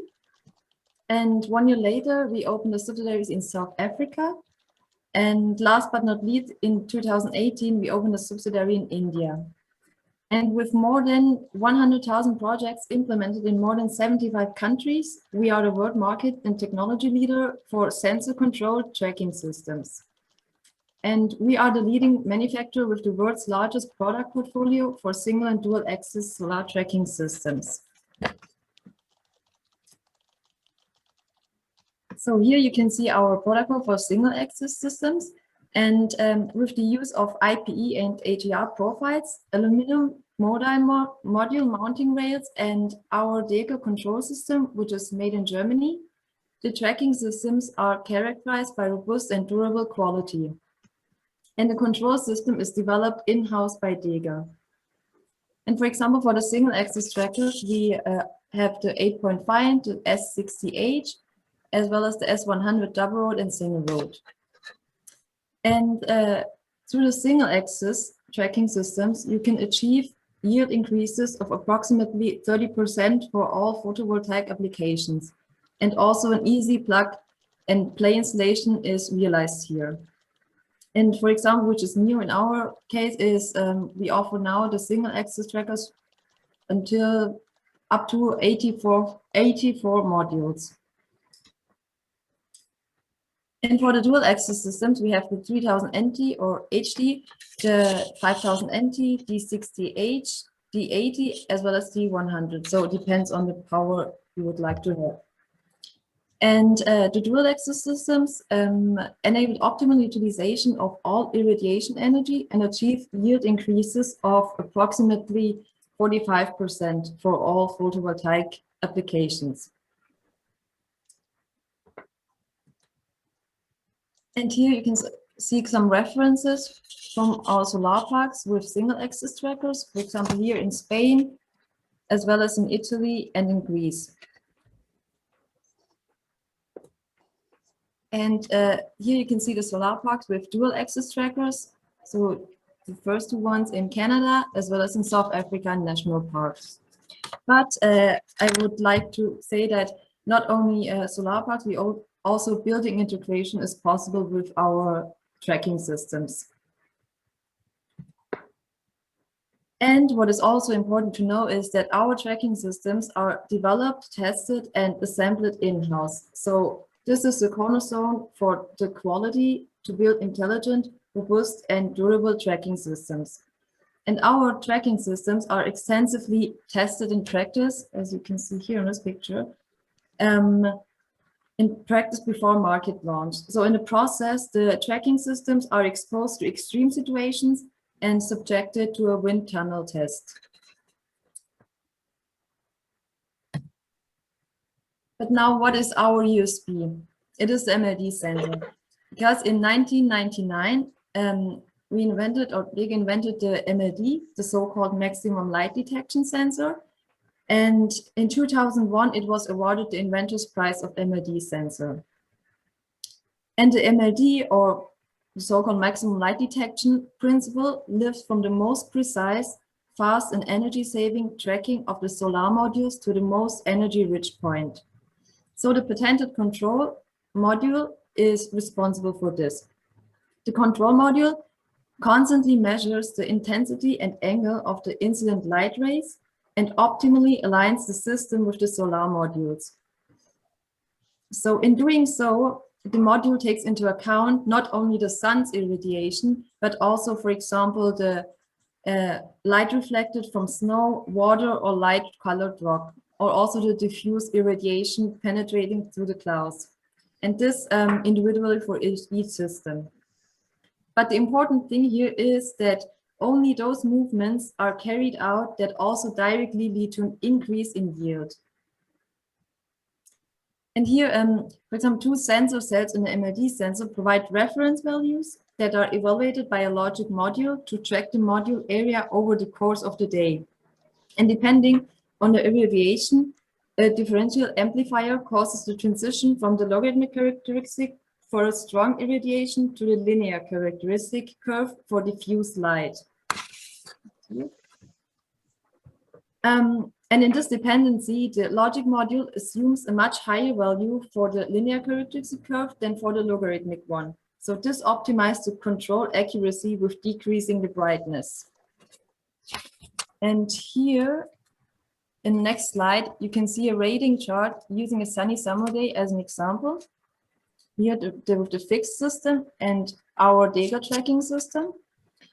And as I mentioned, the MLD sensor always aligns to the solar modules to the highest energy reach point, and thus achieves up to approximately 42.9% more yield than rigidly installed systems. And our systems move eastwards overnight to catch the first rays of light in the morning hours, which also contributes to significantly to energy generation. And for example, the MLD sensor is not only for our system, it's also for astronomical trackers possible. But in this slide, in the comparative measurement by Fraunhofer Institute, Germany, 4 different systems for generating solar energy were examined in Solar Park Rexingen in southern Germany. And the aim of the 2-year study was to determine the efficiency and the higher yield of the photovoltaic modules compared to the fixed field installed, astronomic tracked, and tracking by sensors of single and dual axis tracking systems. Here. And the result of the study was that Dega tracker are generating a 42.9% higher yield compared with static systems. And Dega tracker are generating a 5.3% higher yield compared with astronomical control systems. And our tracker have the lowest operating power consumption compared to the measured tracking systems in the study. And especially during the winter, astronomically controlled units may not even outperform fixed systems when foggy or cloudy conditions are present. Only the MLD technology senses that the diffuse irradiation is best captured by presenting the most surface area possible. But this study, for example, was from 2012. So I would like to show you this one. We got a production period from a customer. And as you can see, it's from January 2018 until 2020. And here you can see an increase year by year. So maybe you may ask, why is this? And the reason for this is because in 2018, it was a full year on a fixed system. So we got these results. And in 2019, since August, it was an upgrade from a fixed system to our S100 Dega tracking system. So that was the reason why we got increases in yield here. So in 2020, it was a full year with S100 system, and that's the reason why we earned this yield increases year by year. So, but I mean, this was a customer project, and I would like to say that is it also possible, if you're interested in, that we do simulations before, so we can tell you, okay, how many approximately yield we will achieve. Yes, so I would like to thank you for the attention and feel free to ask if you have any questions. Thank you. Thanks, Evo. Thank you. May I have a question, please? Yes, please. Do you have any solution for automatic Excel on towers of telecom? For telecom? For telecom, for towers for telecom? No. Okay, you have a big demand. I will send you an email later. Mm-hmm. On towers of telecom, we have a problem. If you put solar panels in a high wind, it is risky. So you need automatic sensors that will put the solar panels in 90 degrees to the wind. So it will reduce the power of the wind on the tower. Mm-hmm. Yes, in a building you mean? Yes. So yes, that's possible. Of course. I've done a project for a company with 3,200 towers, and there is a big demand. But if you put a straight solar panel on a tower, it's creating a big power on high wind, and it's not approved. If we have an axle that will automatically turn the panel 90 degrees to the wind, we can offer to. Yes, exactly. So we can discuss later if you want to the components of the system, and yeah. Okay, thank you. Yes, thank you. I will make an intro. Thank you. Thank you. Okay, so we have still four German delegates representing. So if there aren't any further questions, for now, you can keep them for the breakout rooms later on. And we would then continue with Felix Lorber from the company Next Kraftwerke. He's the sales manager. And yeah, Felix, it's your turn now. Very much. Hey. You can hear me well? Yeah? Yes, yes. Okay, perfect. I will share my screen. So now you should see my presentation. Perfect. Right? Yes. Okay. Yeah, so hello to everyone. From my side here from Germany, I'm located here in Cologne, where our headquarters is of the company Next Kraftwerke. And I'm working for the virtual power plant business and solutions department. And I will tell you something about our company today. So I will give you short insight into the virtual power plant of Next Kraftwerke. And I will present our software solution called Nemox, with which third parties can operate a virtual power plant themselves. And following this, I will show you two examples which could be maybe applied to the Israeli market in the future. So yeah, I would say let's get started. Yeah, Next Kraftwerke operates one of the largest virtual power plants in Europe and develops solutions for the electricity market of the future. Our company was founded in 2009, so almost 12 years, and is based in Cologne, Germany, as I already mentioned. We currently aggregate a number of more than 9,500 assets, which includes different technologies like solar, wind, hydro, and biogas, as well as emergency generators and CHP plants. But additionally, there are also commercial industrial electricity consumers in our portfolio, as well as large-scale storage units, which brings us to total capacity of more than 8 gigawatts at the moment. We trade our produced electricity on two different power exchange markets, or on different power exchange markets in Germany and in Europe, and provide balancing services for 8 different transmission system operators. We already heard today that in Germany we have 4 different transmission system operators. Usually there is 1 or 2 for one country, but here in Germany there are 4. So thus our VPP continuously supports balancing the grid against frequency fluctuations, for example, caused by a big surplus of wind electricity in the north of the country.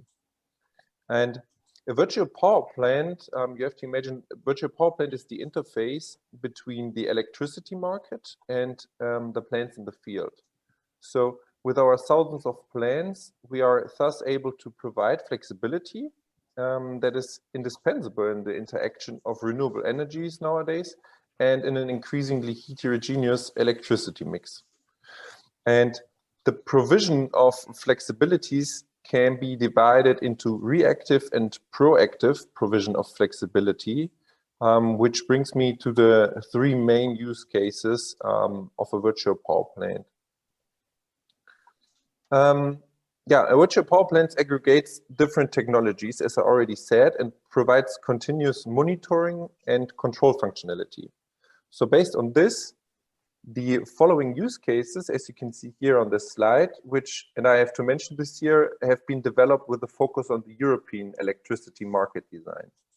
So the first use case is the optimized energy trading and precise generation forecast based on accurate live data from the plants. The second one is the optimized control of generation and consumption units, for example, based on current electricity market prices. And the third use case or main use case is providing balancing services, means balancing of grid frequency fluctuations in the power grid. So based on these experiences, as one of the largest virtual power plants in Europe, we have developed our own control system and designed to meet the specific requirements of operating many thousands of plants, which we make available to third parties as an IT service provider. So talking about Nemox, Next Kraftwerke is an IT service provider.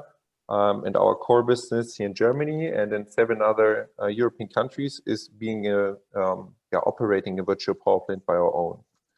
But the software solution here is called Nemox, as I already said, and is offered as a software as a service solution. So means using our software solution opens up the previously described use cases and possibilities. The figure shown here is intended to illustrate that Nemox is the technological heart of a virtual power plant. Here, all the information from each plant, from the whole portfolio, I mean, converges in real time via machine-to-machine communication, giving the customer a precise snapshot of the portfolio's available capacity at any time. And the market data can also be processed in the control system and converted into individual operating commands. So in this way, flexible plans can be ramped up or down as needed. The software is based on standard interfaces. As you can see also here, there are mentioned the most popular interfaces.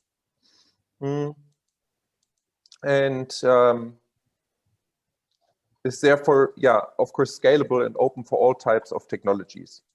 The import as well the export of the data is possible, and also the connection to a trading or billing tool would be realized via API interface.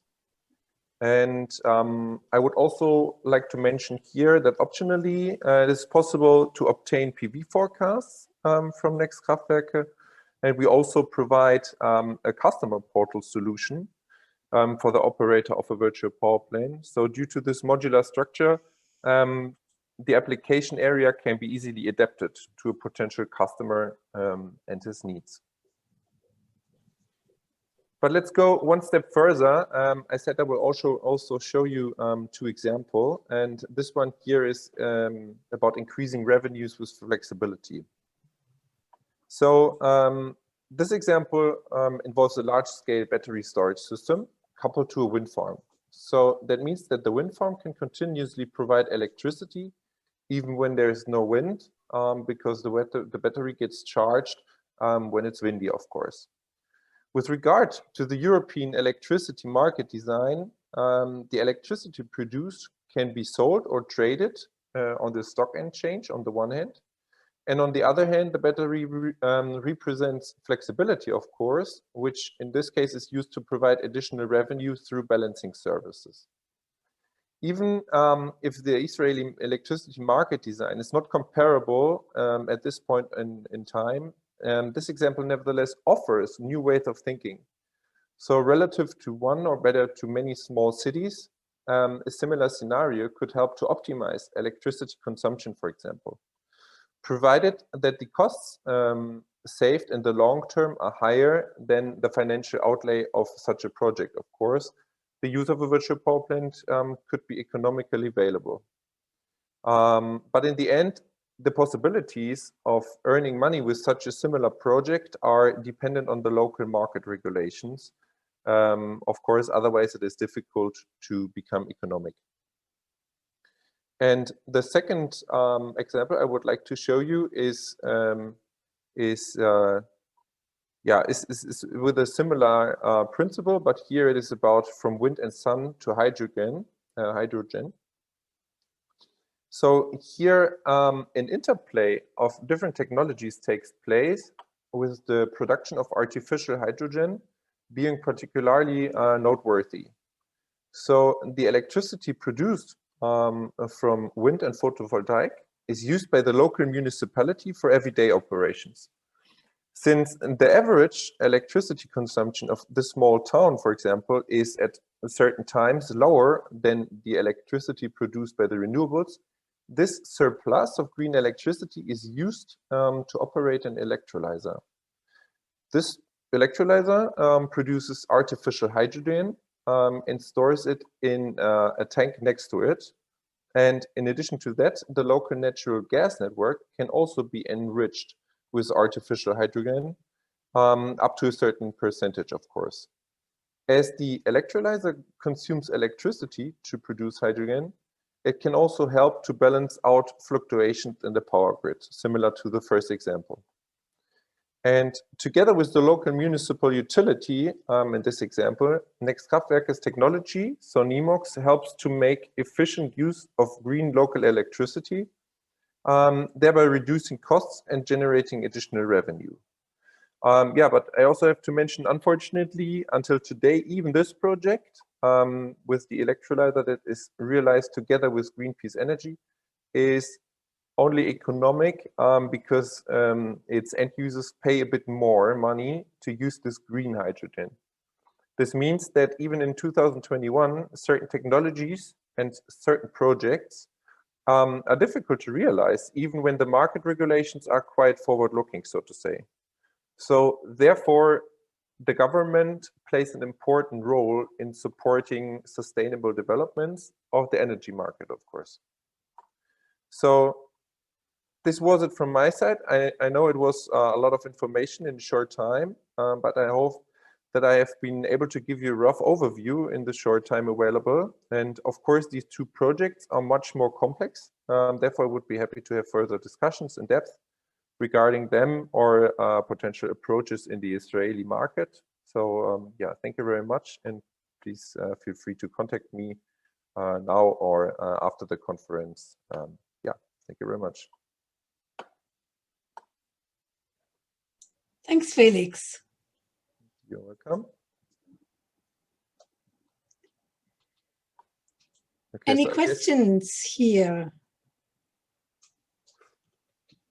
So if we have no questions at the moment, I would say that we continue. Yeah, of course. I just wanted to say I can post my contact data in the chat here again, and if you would like to, then contact me. Yeah. All right. Then thank you very much, and I hand over to the next participant. Our next participant is a little different from the others from the field of application. We are talking now about Engelmann Sensor, and Benedikt or Axel, who of you will do the presentation, please? Would you like to introduce yourself shortly? We will, yes. So good morning to everybody. Also from our end, happy International Women's Day. So a step into what Daniel Rosas already said, and happy to be here with you. Laura mentioned it earlier on. We have participated on a couple of similar events during the last couple of months, and we have been extremely positive about it. I tried to talk while I started my screen sharing. I hope it worked out. My name is Benedikt Heid. I'm responsible for marketing and sales at Engelmann. I am not alone here. I'm with Axel Muller, Hi, everybody. Who you will also see during the next days and also today, obviously. And Shula, thank you for introducing. Indeed, we are like the outsiders of this group, you can say, because we are coming from the application side when it comes to, let's say, the other side of the grid, so where energy is being consumed. And I would like to guide you quickly through what we are doing, and maybe a couple of questions or statements first, so that you see what we are actually doing. At the end of the day, what we would like to transmit and convey to you is what can be done, developing new business models based on consumption data, which we generate on two things: either thermal energy, which I will show in a second to you what the application looks like, but overall on consumption data that is being used in residential buildings and commercial buildings, also in industrial applications, with the overall goal to save energy, because we create transparency on where energy is being used. Because we are a manufacturer of meters. I show you the product extremely quick in a second. What we would like to show you is how that thermal energy can be measured and how it can be transmitted also to actually use it to make what we call consumption-based billings. So to fairly distribute energy to the different users, rather than saying we have a centralized air conditioning system and we just divide the costs that we had by the square footage or by the amount of people that are working in offices or anything like that, but by really using the consumption data of it. If you do that, you generate a certain conscious of what is being done. You would not open your window and run your air conditioning system full steam if you know that if you need to pay for that. And at the end of the day, and that kind of summarizes and puts it in a bracket to the first point, building up new business models from which are data-based. We are a manufacturer of smart metering technology because our data is being transmitted in a certain way. So there's protected remote readability of our data or of the measurement data that we gather. And I would show that to you also here very quickly. And let me see if I can use the laser pointer. This is a typical application for us. So our product consists of three things. One is what we call a calculator, which is at the end, the human interface where you see what is happening on the application. This is where the data from one temperature sensor that you find on the inlet side and another temperature sensor that you find from the outlet side is being gathered together with the information of flow in a system. So what you see here, let's just imagine you have an office building with 35 different tenants, and there's one centralized cooling system. This cooling system generates cool water, and this cool water is circulated through a pipework. And then you have interchange units like in the room, in the office, where you get the cool energy out. And you see the cool water running through this pipe. There's an interchange of thermal energy, and the water is then heated up by that, and you go back into the system where it would be circulated again and probably cooled down again, and the whole application starts from the beginning. What we do is we measure the temperature on the inlet side. We measure the temperature on the outlet side. It did heaten up in the meantime. And we measure the amount of water, cooling water, which was flowing through that application. We combine this all, and by doing that, we can calculate pretty accurately how much thermal energy was used in this application. And this is it. There's not more than this. now you have generated a certain date, and I will continue with this. When you look into a building, and this should just symbolize that there's a building with many, many meters inside. So you can easily have, let's say, 400 or 1,000 meters in one building, depending on the size of the building, because you would look into measurement of water and thermal energy and maybe other devices also. And the data which is being gathered by these measurement devices, by these sub-metering devices, is being transmitted on different ways. You could either do that based on a wired connection, but you can also do that on a wireless connection. The data is being collected by something, by kind of a gateway in the building, and this gateway transmits the data wirelessly also to the network, to the GPRS network, and you can collect it remotely. Then you are in possession of this data, and you can use that to build up your business, which is fairly distribute the costs, or also do anything besides that. So you can, you can work out a business model and eventually combine that also with what you are already doing. If you look into being active in distribution on the grid side and combining that with the second part, which comes after, which is towards the end customer, the tenant or the owner of a multi-apartment building, you have the data that you need to be able to do this consumption-based billing in addition. And I think it was Valeska in the very beginning who was talking about the overall goals that we have up to 2050. And let me just tell you one thing: thermal energy accounts for up to 40% of the CO2 emissions that we produce as human beings. So if you can consistently work on that and bring that amount down to a lower level, it will certainly contribute to what we all experience day by day. If we move on, this data now is going somewhere. So this somewhere is what we can also offer, a platform where all this data can be displayed and provided. And of course, you can do checks on the data. Like, for example, you have a constant flow of a water meter, always either very high flow or very low flow. This is very unusual.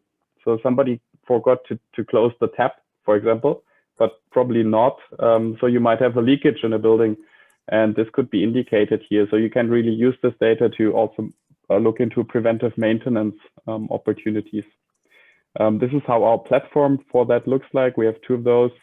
In addition to this gateway management platform, we have a data service platform where all the data can be accessed remotely also. This is our overall portfolio. We can look into that more in detail if I was able in a couple of minutes to call your attention. So compact heat and cooling meters, then separate devices for larger flows, so also for some metering applications. This is the device which collects all the data.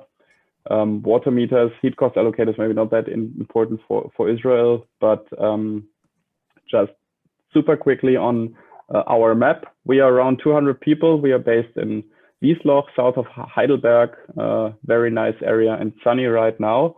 We are doing sub-metering devices, heat meters and cooling meters since 1976. We also have a Chinese manufacturing site, which is producing for the Chinese market. And we are basically active in Europe, you can say, with our German entity. If you have a smartphone handy, and that's now bad because now I killed the link. You would have been able to scan this QR code, but you can do that in a second because Shula will also provide it to you. So this would be in 3.5 minutes, a little bit of an insight of our also production facility and how we work. So you have the chance to look into that. And just also very quickly, so we are very dedicated to developing and producing our devices. I just said it, we do that since 1976, and this is what we do for a living. So we are expert on this field, and we see ourselves in the role to be industry leading on that. And this I mentioned already.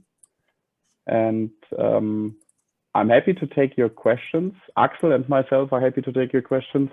And we are also happy to meet yourselves during the next days or in a breakout session that might happen afterwards. So thank you for having us, although we are the outsiders. Outsiders. We Not are outlaws. so inclusive. We are an Not inclusive outlaws. society. Thank you. It was refreshing. Yes, the presentations will be sent. We are looking forward. You have a couple of meetings already. Another one came up just now, I think. And if there are no questions at the moment, then I think it's Guluma's turn. Thanks, Axel, for sharing the link. Yeah, this is my task. So ready for today. Okay. You had one job only, yeah? Yeah. Not too much. Not too much. It's Monday. All righty. Good morning. Guluma from Vensis. Hi. Yes. Can you hear me well? We can hear you well, and it turns out that though you haven't been to Israel, you know already one Israeli at least who is here with us. Yes, correct. Shalom to the remaining participants. Pleasure to be here and present the company Vensis and also our solutions for the energy storage segment. Can you see my screen already, I guess? Yes, we do. Okay, so I would like to introduce the company itself and then more detail about our solution for C&I storage systems. A brief overview about the Vensis group. It's a group of companies which have different fields of activities, and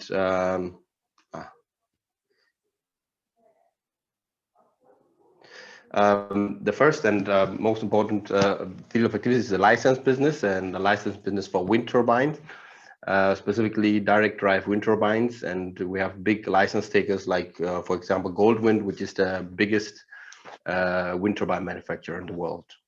Beside that, we also manufacture wind turbines by ourselves. We have a production facility in southwestern part of Germany where we develop and manufacture wind turbines for mainly for European and some special markets outside Europe. I'm working for the electrical components division, which is the development and manufacturing of power electronics for wind, solar, as well battery storage projects.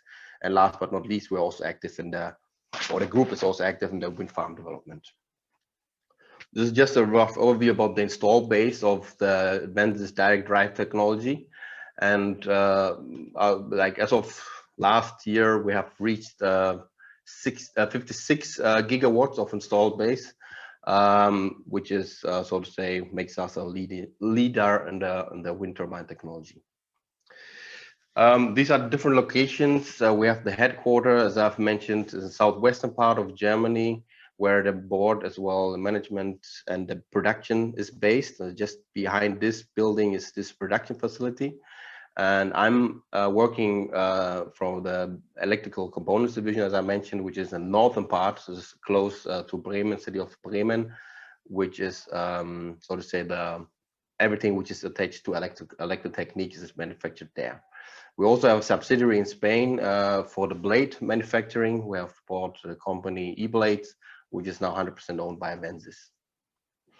Now talking about solar, respectively, main focus for today is the hybrid and storage segment. I would like to give a brief background. So mainly we were doing the power electronics for wind in the beginning since 2008, but in 2011 we have entered the solar business by manufacturing a central inverter for solar. And for now, which is most important, is the launch of the Bencon hybrid converter, which was launched in 2019, and so to say the platform for hybrid and battery storage projects. This year we have been awarded the Top 100 Innovator Award, which we are very proud of as an innovative medium-sized company, one of the 100 innovative medium-sized companies. these are the products which are manufactured by Benzis Electrotechnik, the power converters for wind turbine, pit system as well, top box which are all for the wind turbine. But the focus for today is on the Benzis hybrid converter, which will be, so to say, the platform we want to approach also the market in Israel. Just to give a brief overview about the possibilities and also the concept of the BandCon. The BandCon hybrid converter consists out of 3 power modules, two AC power modules and 1 DC power module, which has 3 DC inputs. Thanks to this concept, we are able to connect battery, EV charger, solar as well, other DC sources to the BandCon, and based on that have a flexible concept which allows different field of activities and when it comes to decentralized energy concepts. Important to highlight also that we are also able to inject, respectively integrate, for example, EV charger on the intermediate circuit of the BandCon, which gives us more flexibility in terms of the size of the EV charging stations. Yeah, just to give you an overview. And the product has, as mentioned, the 3 power modules, which allows us different kind of flexibilities. What we can see here now is a AC coupled solar plus energy storage system on grid, where we have the solar connected on the AC side of the, so to say, of the energy system.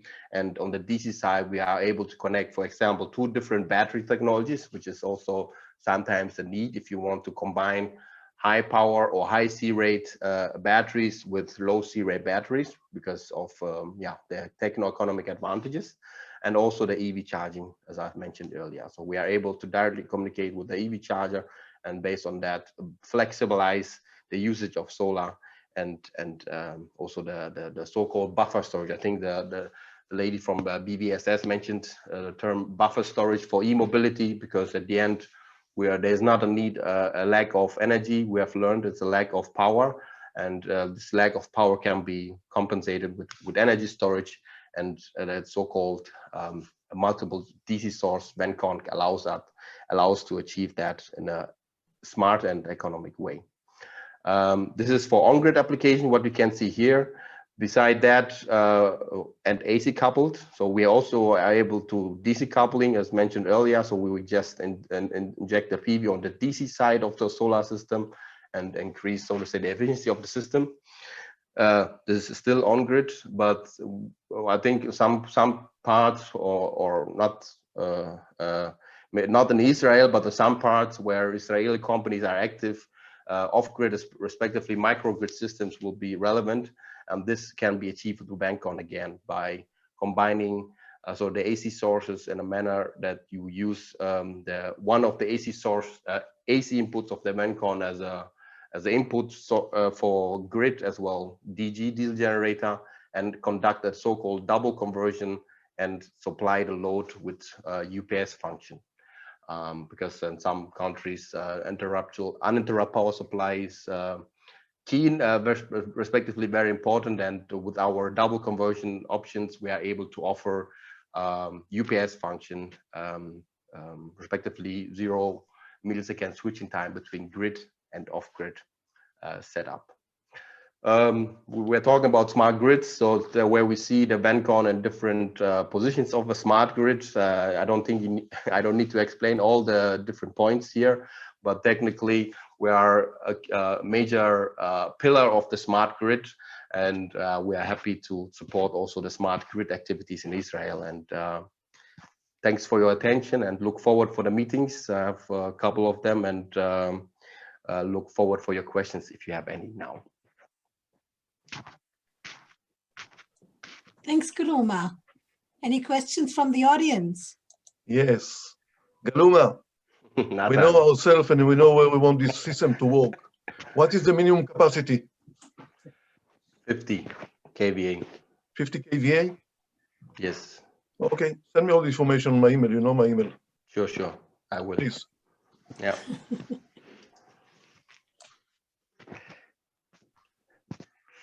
Further questions? Here are my contact details for if you have further questions after the session. And yeah, thanks for your attention again. Thank you so much. It's not that I understand anything of this.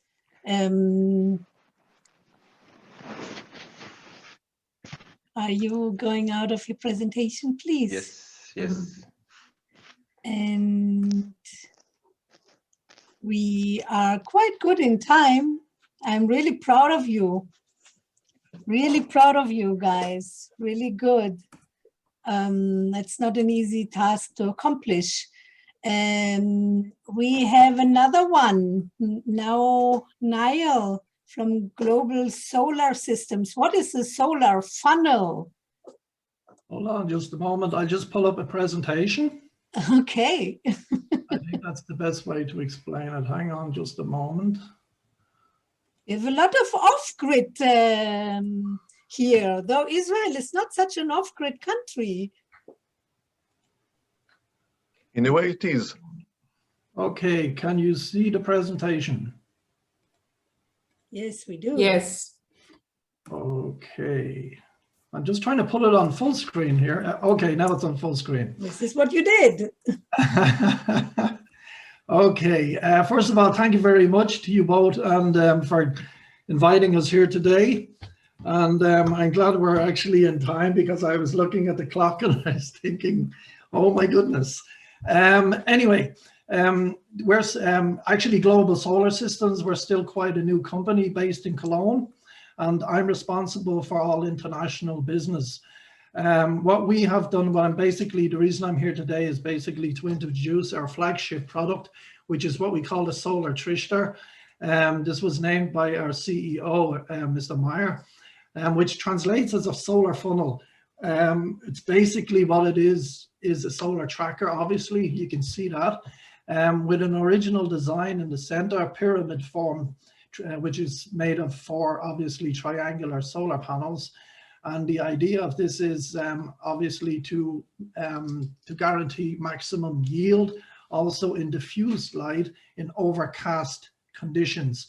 Now, if you're asking what's different about our solar tracker, it's mobile. That's the idea. It's for you, mainly for use on construction sites and pretty much remote areas and decentralized areas where you can actually generate power directly on site where it is needed. The device is assembled and can be put into operation within 2 hours. It's obviously, if you take a look at the picture there, you'll see it's composed of the pyramid in the center, and then it's 4 different sides of wing panels, which actually fold up. So if you've used it in one particular location and you want to move it, you don't have to disassemble the whole structure. You just fold up the wing panels into a cube form, which makes it easy for transport. So as I previously mentioned, the initial idea was for crisis regions, rescue operations, anywhere where the infrastructure has possibly been damaged, where you're suffering blackouts, problems with the grid, and you need a standalone system as a reliable source of energy. Construction sites, very interesting as well, but it would also be interesting for event organizers when they're in locations that they possibly don't have direct connection to a grid. Previously, up until now, there's been a great reliance obviously on diesel generators. So we're looking, and with the trend moving towards renewable energies, and our area is obviously solar, to eventually basically phase out the use of internal combustion engines, and particularly diesel, in the use of the power generation on a smaller scale. So these are a few of the other potential areas. As I already mentioned, building sites, crisis regions, also camping sites, e-charging stations for e-cars, e-vehicles. But not only that, there's a lot of situations, anybody who's involved in the installation of roof solar panels will know that not all roofs are actually suitable to take solar panels. They could be too old. It could be just that the roof is facing north for any reason whatsoever, that it just doesn't make economic sense. So that would be, it could be made a permanent solution there as well, either on private or commercial property. Obviously in unison with a battery storage system. Also for roads construction works, as I said already, emergency services. Another thing as well, the actual does as good as zero maintenance when this has been erected.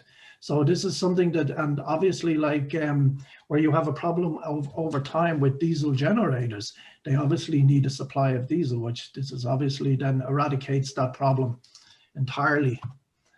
This is just a hint as to the actual, for example, roadside e-charging stations, tourist viewing areas and the like, parking lots, anywhere where any operators of e-charging stations are tending to put these up. This gives the option then to do them in remote and out of the way areas as a standalone island system, together obviously with a battery storage system. And we would, what we would employ then as well, which is on board, would be then an inverter. We use SMA, which is one of the leading manufacturers. Obviously we use their Sunny Island system. And I might just mention as well, we have the technology on board is MLD technology for tracking up to 300 degrees from east to west, obviously. And wouldn't apply so much to a warm country like Israel, but there's a snow sensor on board and a wind gauge, obviously, as well for high winds. And just to answer that question, the MLD technology does actually allow the device to adjust itself to 90 degrees, as I should say, 180 degrees. So the wing panels are actually parallel with the ground when the winds go up over 100 kilometers an hour. Really serious gale force winds. So obviously I don't know what kind of winds you get down there in Israel. But it's good to mention. In the agricultural area, as an alternative to covering fields with arrays of solar panels, they can be placed, they can be coupled together in series and placed around the perimeters to supply obviously a good supply of energy. And in agriculture, obviously, a lot of farmers will tell you as well, anybody who's involved in that industry, they use humongous amounts of energy. So this is, and their bills are not getting no lower. So this is something that might be of interest to that industry as well. So that's pretty much it. Just this will give you an idea of the actual what's involved. Obviously the MLD technology on board, the wing panels. Another thing I didn't mention so far is it is modularly extendable. So the one you're looking at here has 12 panels on board. That can be extended to 16 or 20 panels, and that will influence obviously the actual yield as well. So it can go anywhere depending, it could be in North Europe, anywhere from 3,000 to somewhere like in the Sahara, up to 21,000 kilowatts a year type of yield. So that's what we're talking about, but it is a very flexible solution. And yeah, thank you very much for the opportunity again to present it here today. And I think I'm pretty much done. That'll give you an idea of the size of the unit. So thank you very much. Any questions? Hi, yeah, I have a question that just came up to me. I mean, if you assemble it so quickly, you also disassemble it very quickly. How, what are you doing against theft? Against theft, that's a very good idea. What could be done there is obviously a fence could be put around it, a cage. That could be done. But that's something that would have to be dealt with on a local basis. Oh. But it's a very good question. Okay, now I would like to have your email and contact you to get more technical information and prices. Okie doke. Excellent. Okay. Thanks a lot. Thanks, Naya, for your presentation. Thank you. So, any more questions here? I don't see any in the chat. Okay. But maybe people keep them for the breakout rooms. And you are invited for breakout rooms if you want to talk to a company in private. And if not, we still are able to arrange B2B meetings with companies that are interested, though the time schedule is already quite tight. But we said that we'll use the advantage of the virtual delegation so that it's possible also to meet next week or the week thereafter. Yeah. And if not, we are done for today.